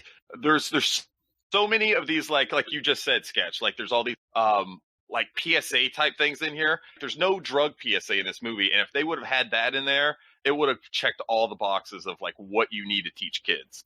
Hugs, not drugs, bro. All right. Yep. He goes and like knocks some hookah out of his like hand or something like that. Don't do that. Vape. He's vaping now, right? Like that's what. Don't Yeah. vape, bro. So- be a hero. Wear a cape. Don't vape. So apparently, like Yoshi decides, like, hey, I have something to tell you. I've had the scepter the whole time. They're like, what? It's like him and his grandpa like hid it underneath the floor, and their idea is that like we can't let the turtles go back to their time because we need them to stay here to help us fight this Norinagi bastard. But this is why I bring up the Godzilla Gamera. This is a very Gamera, like, when you're one Friend of of those the movies you watch children. on Or whatever. one of those Mystery Science Theater 3000 films where like the little Japanese kids, they've had it the whole time because we don't want Gamera to go back and he has to stay here. And like, oh, like you can see, yeah, I guess that could be a shitty plot point from 1953, but this is 1993. Just like, Yep. how do you arrive at this stuff? I You know? don't really know. Something we actually, looking at my notes and having the movie playing in the background, we skipped how there was the scrolls found with pictures of the turtles in feudal Japan and stuff like that. Do we even want to tap on that at all? Or I don't even know. Like, it doesn't even really make sense. Like they reference it a few times, but it's never really explained. Like there's some legend, I guess, where these ancient demons the Kappa have defeated Norinagi's ancestor at some point way back when, but it's never fleshed out. Like they only just reference it a couple times, but it doesn't ever really mean anything at all.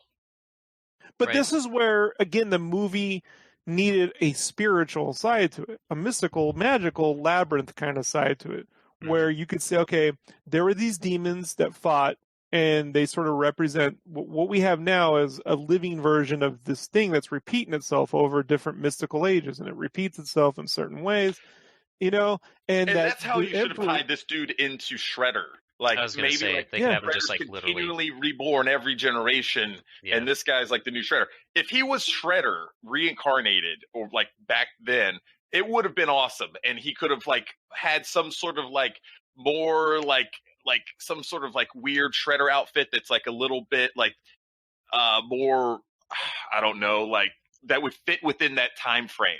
That and would if they had been totally defeated awesome. it and they had come back to our time, then they can't stay in the past because we got to fight this wherever the Shredder goes, we have to defeat it or something. You know what I mean? Like, I'm not saying it's a genius fucking answer, but at least it brings more sense. Or if Norinagi as Shredder came back in the future, and now he's taken on he's rebuilt the fucking Foot Clan, and they gotta like fix shit. Look, here it's to get way back. over budget, buddy. You're way over That budget. is true.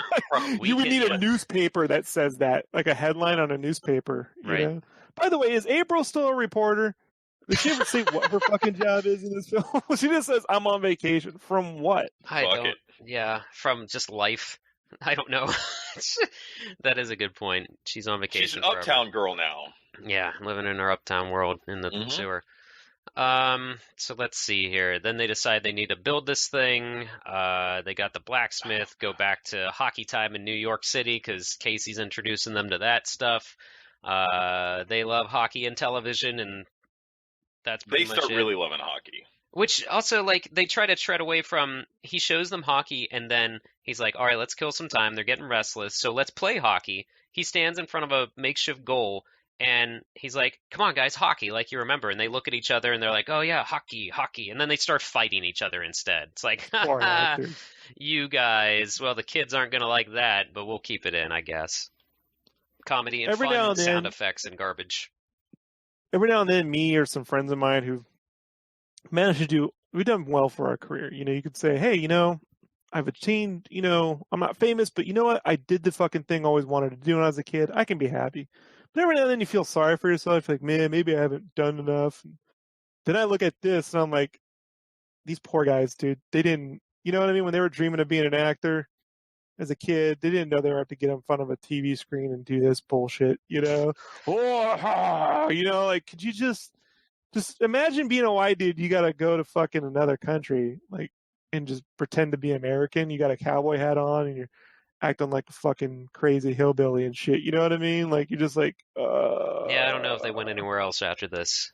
This poor dude. Well, they probably, I hope, that they had, careers, but this is tough to watch. It was tough to watch then. It was like, and I'm not being like looking back with like racially sensitive eyes. It was fucking cringeworthy in 1994. It wasn't a good look. Yeah. For what? What happened? I just their way they act, like the whole because it also goes back and forth between them knowing English, not knowing English, barely speaking English, like whatever. Yeah, they may as well stick their front teeth out and do the Fu Manchu while they're at it. Like it's pretty fucking tough, dude. Like, and I'm just like, there are so many endearing ways. Chris, you mentioned like if they'd actually gone to New York, there's so many endearing ways Casey could have fucking been like taking the dudes around and broing with them. Yeah, and you mentioned I don't know if we did, but Bill and Ted like did it perfectly with like how they brought all these like ancient or not ancient, but historical figures from back in the past and like took them to do fun shit. Like Napoleon going down a water slide was one of the most hilarious things ever. And like him. Yeah, those are caricatures, but it's not like, I don't know, it's a bit different. It's different than this by a long It's just shot. more fun than what this movie did. They could have had. That's the thing. Weird. That's the problem about this movie. At no point is it fun. And you could have had the most basic thing of Casey introducing them to pizza. Like that doesn't even happen. It's astounding to me how little pizza is actually involved in this movie. Tax credit. We cannot show that pizza's good. Mm-hmm. But they never eat pizza. They never eat pizza once. It's only burnt, and then when he tastes it, when Michelangelo tastes it, it's disgusting, and he throws it. I love the idea though of Michelangelo trying to teach a guy how to make pizza. That's actually kind of funny. But it should have come out great. He would know how to fucking cook. Mm-hmm. Yeah. And then he teaches them how to make pizza, and then somehow it changes in the future, and like pizza, instead of originating in like Italy or wherever, it actually originates from like feudal Japan. Okay, so if that book Leo had got instead of with sword was about ancient Japanese food, and then they go back and open the book at the end, like, hey, an art acquired from the demons, It's known as the Kappa pie or something. Never invented or something. They're like, no! Yeah, Kappa Hut. You know what I mean? Yeah. Oh boy. They could have explored some fun stuff there. They could have. Yeah, a lot of stuff could have gone in different directions. So then they talk about the scepter. For no reason at all, April takes a shower, and Casey's like, take me back with you. And I'm like, what's going on here? Is this supposed to be like sexual tension? I don't understand. This is odd. Let's see. They go back to, was that an attempt at character development with Casey? Like, I don't understand any of that. She just kind of walks away. Like what? Like ancient Casey? His name's Wit. Yeah, April walks away from being flustered with the guys trying to get the scepter being made or something, I think. Because he's witty. Yeah. You get it? I guess with his bad accent. Oh, boy. I just wanted to point out how weird it was that we just watch April shower for no reason, and then that scene's over. She just kind of like rubs her chest a little bit and like wets her hair, and that's it. Like I don't know. It's like in the scene of the first film where she's sore and she's like massaging herself, and then Casey goes, "Hey, I can help you," Mm-hmm. And there's a bit of that, moonlighting. They even make the moonlighting joke in that movie about it. And, right. And they're trying to do that here, but we're gonna blend the first and second film. I don't get any chemistry between these two people. No, Do you? Zero. No. And then Zero. Speaking of, like, we already talked about the beach scene, but next up, Mitsu's on a cliff saying a prayer, and Mikey walks up and like interrupts and for some reason Mikey has feelings for her, and the awkward scene ends with him asking, "What's your sign?"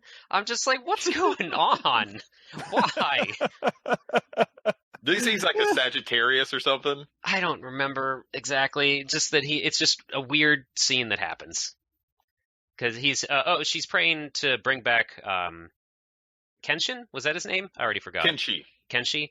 Yeah, and he's clearly got a thing for her for some reason, but doesn't want to overstep. He's super jealous of him boundaries. throughout the whole movie. Like, I think he kind of hates him.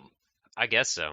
What a weird thing. You have to have some sort of, like, love triangle or something.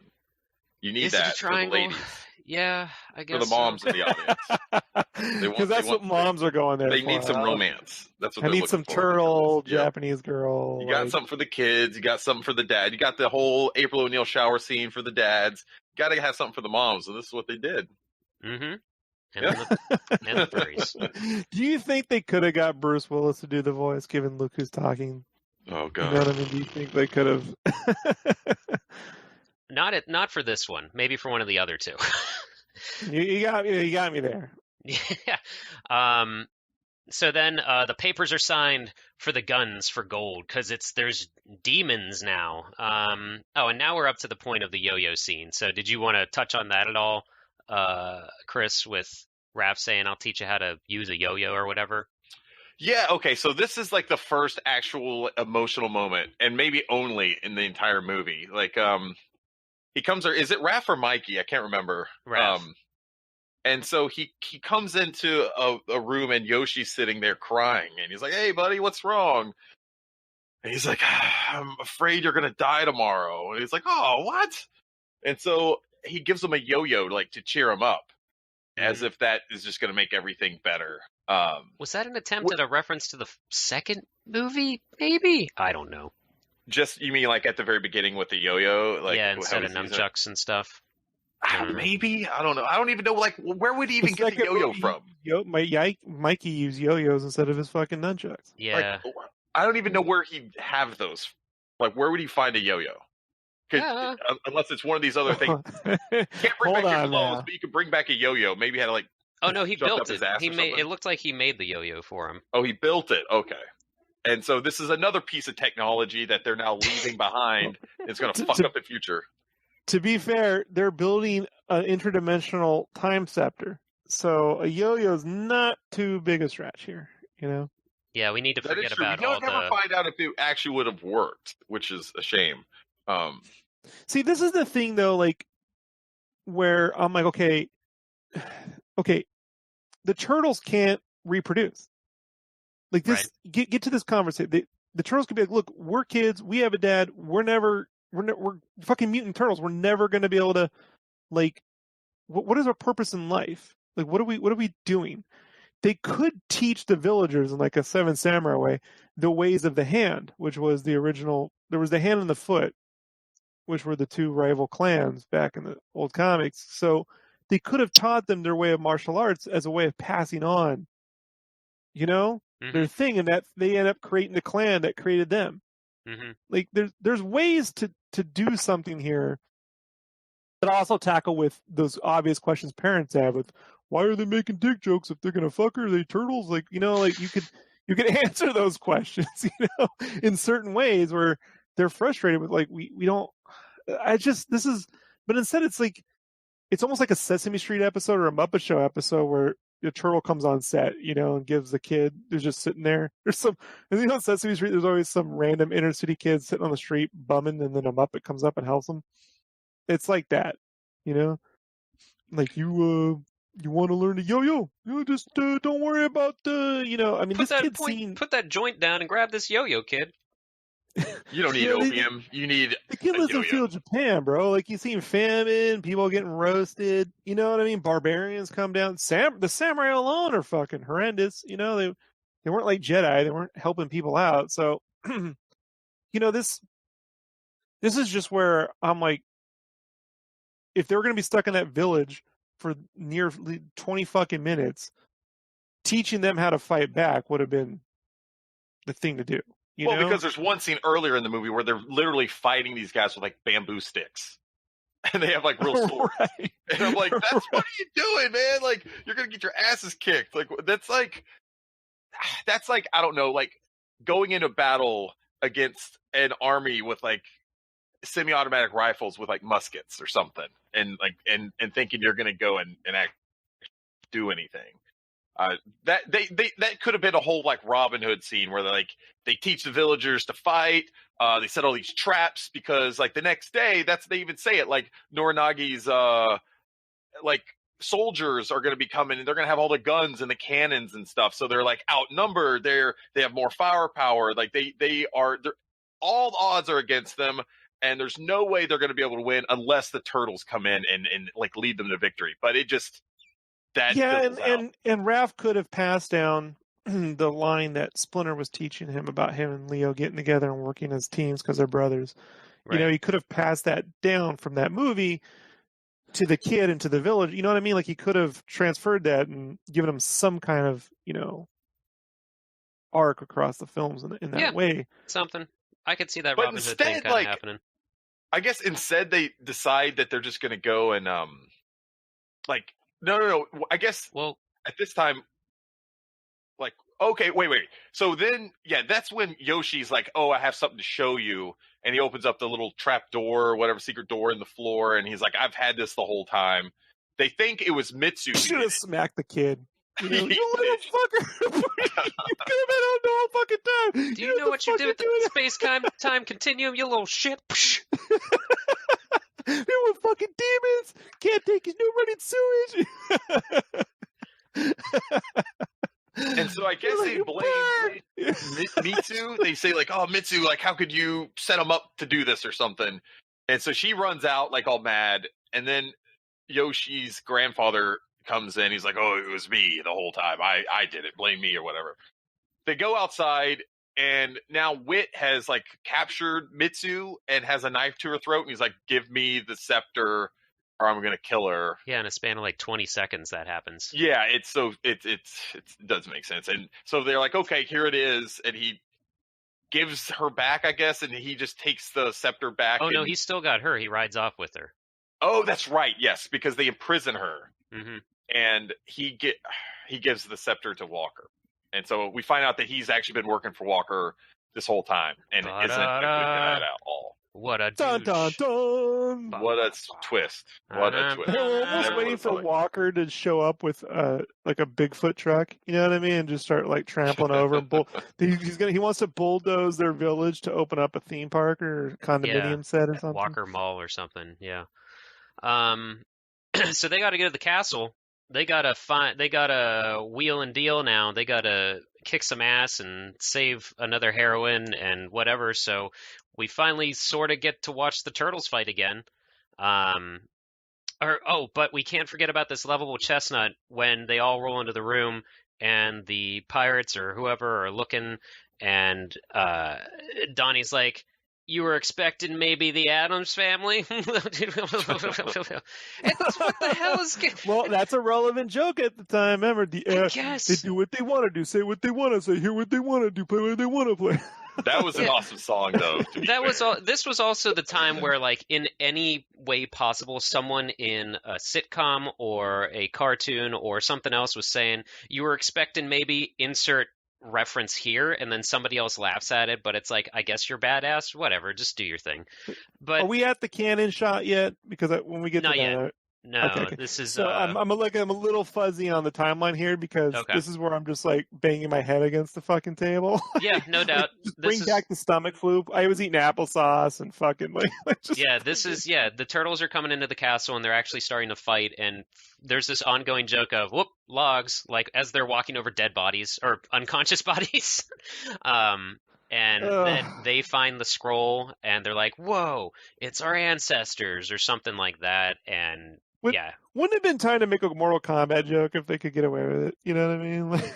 That could have fit. Yeah, the kids would have recognized that. Mortal Kombat. Yeah, they could have just yelled "Turtle Combat" or something. Oh, right. Man, I just disgusted myself with that joke. And then he goes, "Hey, Raph, get over here!" You know, like.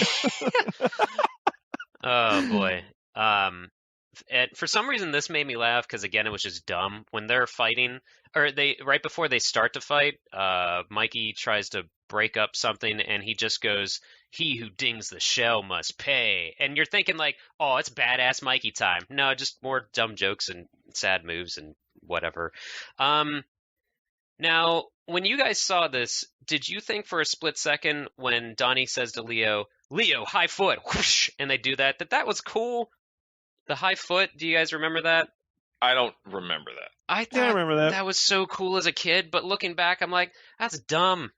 This is dumb. It's a fun. I could see it working in the same way that Wolverine always takes his 2 claws down and flips you off with the claw thing. Oh yeah, just a quick. You know what I mean? Like snafu, it just yeah.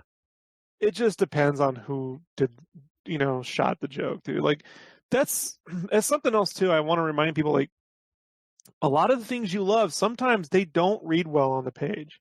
Mm-hmm. I mean, I've been handed scripts where I'm like, how the fuck you draw this, bro? Like, I had to go back to writers like, Mm-hmm. what do you... And then you got to find ways to, like, focus in and figure out what is going on, what is the point of the scene, and then capture it in a way where it's interesting. So, like, that's just one of those things where high foot, it's clever. And, if done well, you could that was funny. But the problem is it's surrounded by Addams Family jokes and I'll be back, and yeah. Like they could have had it be an ongoing fun brotherly thing, but I mean it was okay since they just did it this one quick time, I guess. And Wet Willy, Oh, so, man.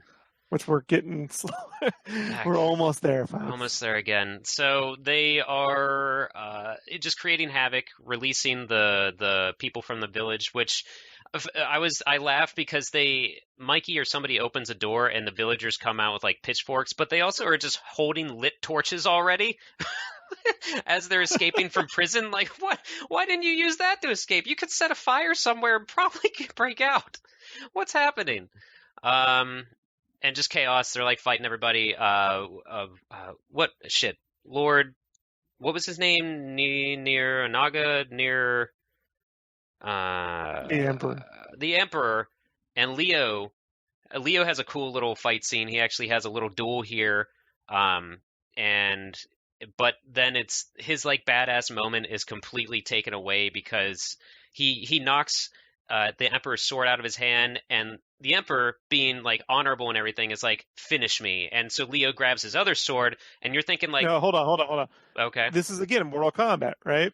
Mm-hmm. Like you could have made a Mortal Kombat joke right here. Oh yeah, finish him. Like, did you rip his spine out of his spine, Mikey? Like, whoa. Yeah, Raph yells it from across the way. Rip his spine out, Leo. Like, this is something else I want to compare to the composer of this film. He did the scores for all 3, and they get worse. At least with this film, he was bringing back he brought back some musical cues from the first film, like but if you go watch the last sequence in the first Turtles film, with the way the music plays, the music ties the whole thing together. Mm-hmm. The dun, dun, dun, dun, dun, dun, dun, dun, dun, dun, like this really great little cool. It's a really cool score. I think it's up there with like the Ghostbusters, the original Ghostbusters score for me. Like in terms of just, it's a score that goes underappreciated but really blends the movie together. There's not with this movie. You mean with the previous movies? With the first film. With the first one, yeah. Mm-hmm. With the first film, like the score. But this is the same composer, and you just look at this and you're like, I can barely hear it. So I don't know who did the fucking mix. Yeah. Yeah. The mix is absolutely horrible. So maybe there's a score there that I'm missing, but there is no music or anything to tie this whole sequence together. Like there's no pacing to it. There's no feeling of like, are we done? Is this the climax? Is this it? It just feels like the end of a TV show. Like a. You mean this fight specifically, or just leading this fight up to specifically? Yeah, okay. It just feels like this could be like the end of Deep Space Nine, where they're escaping on some rocky planet and dudes are just shooting lasers everywhere, and you're like, yeah, all right, they'll get through this, and eventually, I'm waiting for the star date. We're back at the it's just there's no real there's a rhythmic beat and pacing to certain sequences, especially the end sequence of the first Turtles film. And if you compare that whole sequence in the first Turtles film, where they're on the ground fighting they go from the sewers, they go to the streets, they go to the rooftop. The way the music is dun dun dun dun dun dun, like, and it changes dun, dun, dun, and it goes throughout. There is no Turtles theme throughout this whole fucking movie. Yeah, that is a good point. Like, it's the same composer, so they did it. I don't understand that. Like, like, there's nothing there. Right. There's nothing to feel. Yeah, it just feels less monumental, less, dare I say, epic overall. And I think one of the biggest reasons, for that is that there's not an iconic villain. Like, they just should have been able to tie Shredder back into it. Like, how can you have a turtle movie without Shredder or the Foot Clan or Krang? Like, there's no one there. It's just like they just make up these like generic Japanese bad guys and this weird English. I don't even know where he was supposed to be from. Like, you don't feel anything about it, and there's not enough tension. Well, there's Kenshin, but God damn it, no. But I mean, I think maybe they were trying to, for a brief moment, recapture some sort of tension with Leo's fight here. But even then, it's thrown away because he grabs his other sword, he grabs a second katana, or whatever it is, and moves it into like a scissors motion. And you're thinking like, oh man, here it comes. And he just clips off the top of his hair with a boing kind of sound. It's just like, God damn it. Just way too slapstick and just, man, this movie is a mess. Like, there's just, it's not good. 100%. This is just the worst. This is bad directing. Mm-hmm. That's it. This is just really bad. This is just really bad directing. It would be fine on some filler episodes, on a 24, 36 episode season of Star Trek, dude. Which I'm not shitting on. I'm just saying it would be fine there. But it's like when you see an episode. It's like when you see Star Trek: The Wrath of Khan, and then you go watch like the later generations films, and you're like, clearly these are made for TV movies put onto film. Mm-hmm. So that's it. It's sad. It's sad because they have the same composer. You know what I mean? They have a lot of the same actors, but they're trying, but they don't have the magic. I would like to see what the budget of this one was compared to the other ones. Can we? The estimated ones that I said before was the first one. Excuse me. The budget was $13 million. Second one, $25 million. This one, $21 million. But so this had a bigger budget than the first movie. I don't know. It says it's estimated. I couldn't find a definite amount. Look at what they're spending on the costumes. You can see that there's money somewhere here, but there's also tax credits. So, like, all shooting in Oregon, they got a tax credit. Like, they shot the whole thing in Oregon. That's why Wikipedia says the budget was $50 million. Are you sure that's not the? No one was spending $50 million on it. That's what it says right here. Teenage Mutant Ninja Turtles 3 on its Wikipedia. It says budget was $50 million, and the box office was $42.2 million. Yeah, but Chris, either of your dogs could update Wikipedia, so I don't know how much I'd take that to credit. But I was trying to find on Box Office Mojo or IMDb has their dumb membership thing. You can't find it. If that's true, it also could be something where they wrapped up the production of a TV show into the budget of this film. So, like, if you go look at the budget for Star Trek: The Motion Picture, it's some crazy fucking number. They're like, it's the most expensive movie ever made for the time. The movie didn't cost that much. What they did is they were developing a TV show that then became the movie, and then they wrapped the cost of that TV show into the budget. So it's not like they applied that budget to the TV show. They just, for tax purposes, are like, oh no, that's part of development. So there could be something here where they were developing a TV show or this to lead into something, and they all just wrapped it together. But look, they spent a lot of money on those fucking costumes. Those Japanese costumes ain't no joke. I mean, like, you look at it, you're like, they spent money on horses and like location shooting, but the puppetry work is where they didn't spend money on the puppetry. They went with two steps down, like they went with like, these look like the dudes that put together the Yoshi model on the Mario Brothers movie, Mm-hmm. So, Yeah, it doesn't make sense. And we should just like quickly wrap up the I guess the end to the movie. Yeah, we're almost done. So after Leo gives him a haircut, big old bell falls onto the Emperor, and then Walker's trying to get away, and he has the scepter, and then he also snags April for whatever reason. Oh boy, he falls. Yeah, the fall is the best. I time stamped it at 1 minute, 1 hour, 22 minutes, 33 seconds. He's falling, and then he just disappears, and then a splash. Right.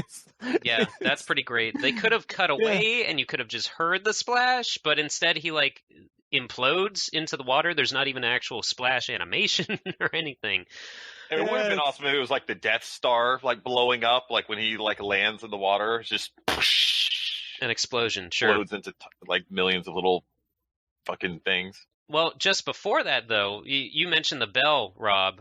So the turtles are surrounded. Walker's got April, and he's like, "All right, shoot them." And Leo's like, "Wait, he's afraid to shoot us. Why don't you shoot us? We're demons. Your bullets will bounce back at you." So they like line it up, and Walker's like, "You know what? Fuck it. I'm going to use the cannon." And anyone else want to explain what happens next? I'll let you, Rob, because you wanted to talk about the scene. He's got the big bad cannon. No, I was going to talk about. So I was talking about the cannon scene where they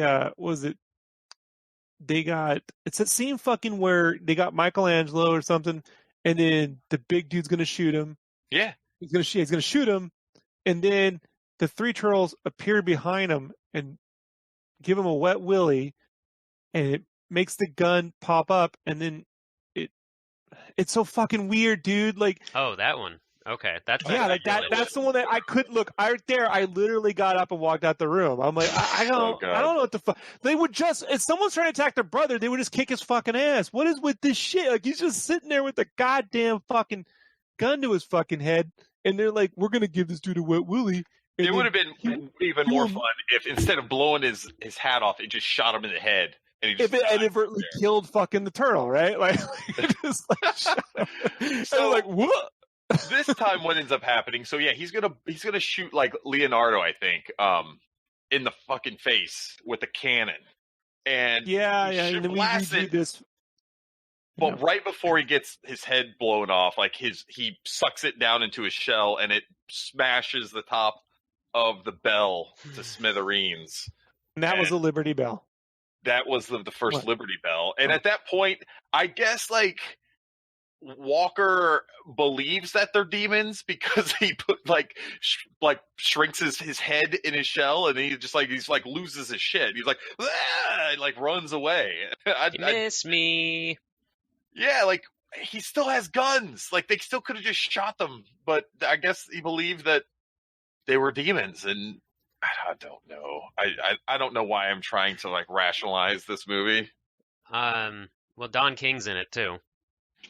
Oh God, yeah, that's the best part. I took a screen grab and sent it to you guys of like, so basically so as the bell like breaks and crumbles, like April is near there, and now you see like Naga like breaking it, and he kind of emerges from this bell, and he's like all kind of like what do you call it? Like he's got like ash all over his face, and his hair is like all like it's just the classic Looney Tunes explosion. Yeah, but then they say, "Oh, it's Don King." Because his hair's like, sticking straight up, and it's like the hair, and yeah, I mean, good job, Chris. Sure. So, and so now then Walker gets away by taking his bird and the scepter and falling down and not really falling into the water, but he falls into the water, and it's fucking whatever. They get the scepter back, and everybody's saying their goodbyes, but Mikey doesn't want to leave, Raph doesn't want to leave, and they're both like, yeah, why don't we just stay here? Because we're accepted here. We're not freaks. We get recognized. I mean, hell, we're gods here practically. Let's just stay. But makes sense to me. Yeah, but that doesn't happen. And so they all go back. There's receipt paper flying everywhere. Casey says bye to the honor guards, and for a second, Mikey doesn't make it back. But then So weird. they do, and the guy's wearing Mikey's board shorts again for no reason at all. I loved this one part that Kenshi makes it back, and Mitsu's in the hallway, and they're like, "You're here," blah blah blah, and then they kiss, and there's just this red light above them. For whatever. I didn't notice that. What the hell? It just happens. They kiss, and there's just a red light, and it's like, what's this? Is that the scene change now? Why is this happening? But and that's basically it's the filter from the beginning of the film. Yeah, they had to use it one more time, get their money's worth. And Mikey regrets coming back, but Splinter's like, "I'm gonna cheer you up and put your lampshade on my head like Elvis in Blue Hawaii, and everything's fine again." They're dancing again. April and Casey are hanging out. The end of the movie. The end of an era. We're here. Let's do a couple of fun facts, and we'll read everybody's responses. We got a good bit of replies on the social medias, but one thing I want to mention real quick, on my Blu-ray version of this movie, it has the subtitle of Teenage Mutant Ninja Turtles 3, Turtles in Time. I've not seen that subtitle next to the movie title anywhere else. Has anyone seen that anywhere else besides the game and the... No, it's not. It's not. I was just wondering if it was maybe... So I on the Wikipedia, it has a movie poster, and it does say underneath the title, it says the Turtles are back in time. Yeah. So close enough, I guess, but I didn't notice that until I was putting it in for this this viewing and everything. I thought that was funny. Some fun facts.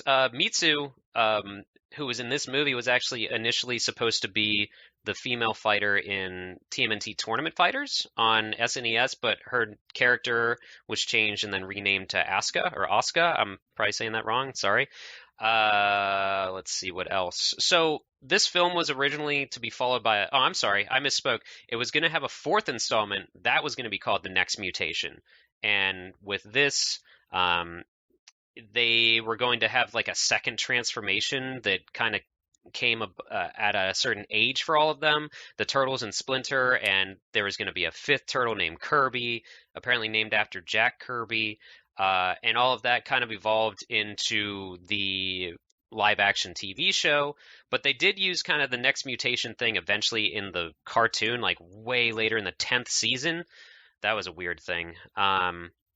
Yeah. Do you guys have any other fun facts before we get into the listener responses? I have some final thoughts. Like, sure. I would just, in an alternate world, I wish, there was a way that, I'm not saying now, but in 93, if like they could have somehow got the Jackie Chan on board with and his crew, and like maybe like Joe Dante, the director of Gremlins 2, and blended those two, you could have ended up with something that, would have been more maybe family friendly, been fun and had that crazy Muppetness, that the second film maybe was trying to go for, or this film doesn't get anywhere near. Yeah. But like at the same time, I just think like that first movie was what do you call that? Magic mistake? Like happy accident. Happy accident. Yeah.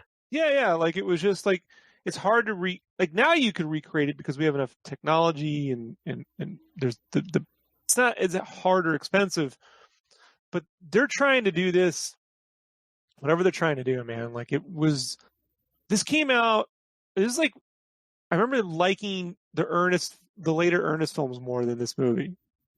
Some of the later Ernest films were good. Like Scared Stupid was amazing. Scared but then there's like the Halloween film, practical effects. And stuff. There's some not so great. Remember Big Top Pee-wee? Mm-hmm. Like if it came down to watching Big Top Pee-wee or this, Big Top Pee-wee all day long. Yeah, I mean, you see what I'm saying? Like that's not a good. It's not a good thing, So I think though it's a very. If you want to, I always say if you want to make things for a living, then watch stuff like this and go, well, if I was handed this fucking script, what could I have done differently with the same fucking tools? Like, if I have no fucking choice, like, where could I start over? I mean, get some fucking better lenses, first off. Like, they just don't, there's no lens work in this film. Like, everything's flat. Like, it's just, here's the shot, everything's in focus. Here's the shot, everything's in focus. There's no depth of field or anything. There's no depth of field. There's no there's nothing, man. Like, everything's just compressed flat in the way a TV show, everything would be compressed flat, Yeah, just not as much soul, not as much. It's a cash grab. Have something to say if you can work that in there as much as possible, right? Like, right. Yeah, it's a weird thing. It's the weakest of them. I sometimes pretend that it doesn't exist. Maybe we'll talk about it at some point, but the CG one that came after this, I enjoyed that one. And it was a better movie overall than this, I thought, but we don't need to get into that right now. So we decided we'd reach out to the fans again, the people that listen to us and deal with us and our opinions on this stuff. Ichabod Brain on the Discord. You guys can hop into our Discord. We always leave a link for it in the description of these things. Ichabod Brain says, wasn't that the bad one with like time travel hijinks and Casey Jones babysits some samurais? My condolences to all of you. Thank you. Avali says, oh, that's the bad one for sure. Travel back in time, and I think Casey's there, and Splinter, but the turtles, like, their freckles and aging spots, the turtles look horrible, and he said, good luck not staring at the off-putting mouths, but he will say, I will give it this, they actually fight more than in the two actual first, and the weapon usage, I don't know about either of those, though, and he finally goes, I'm surprised there wasn't some sort of Colgate commercial with how much they really want you to see the turtles' horse teeth. So the teeth are very off-putting. I'll say that. When you're talking about Casey babysitting the samurai, I'm like, what a missed opportunity, right? To just again cut back to the New York where the theme to Night Court starts playing. Like they're in a cab. He's taking it through Central Park and they're beating up thugs together.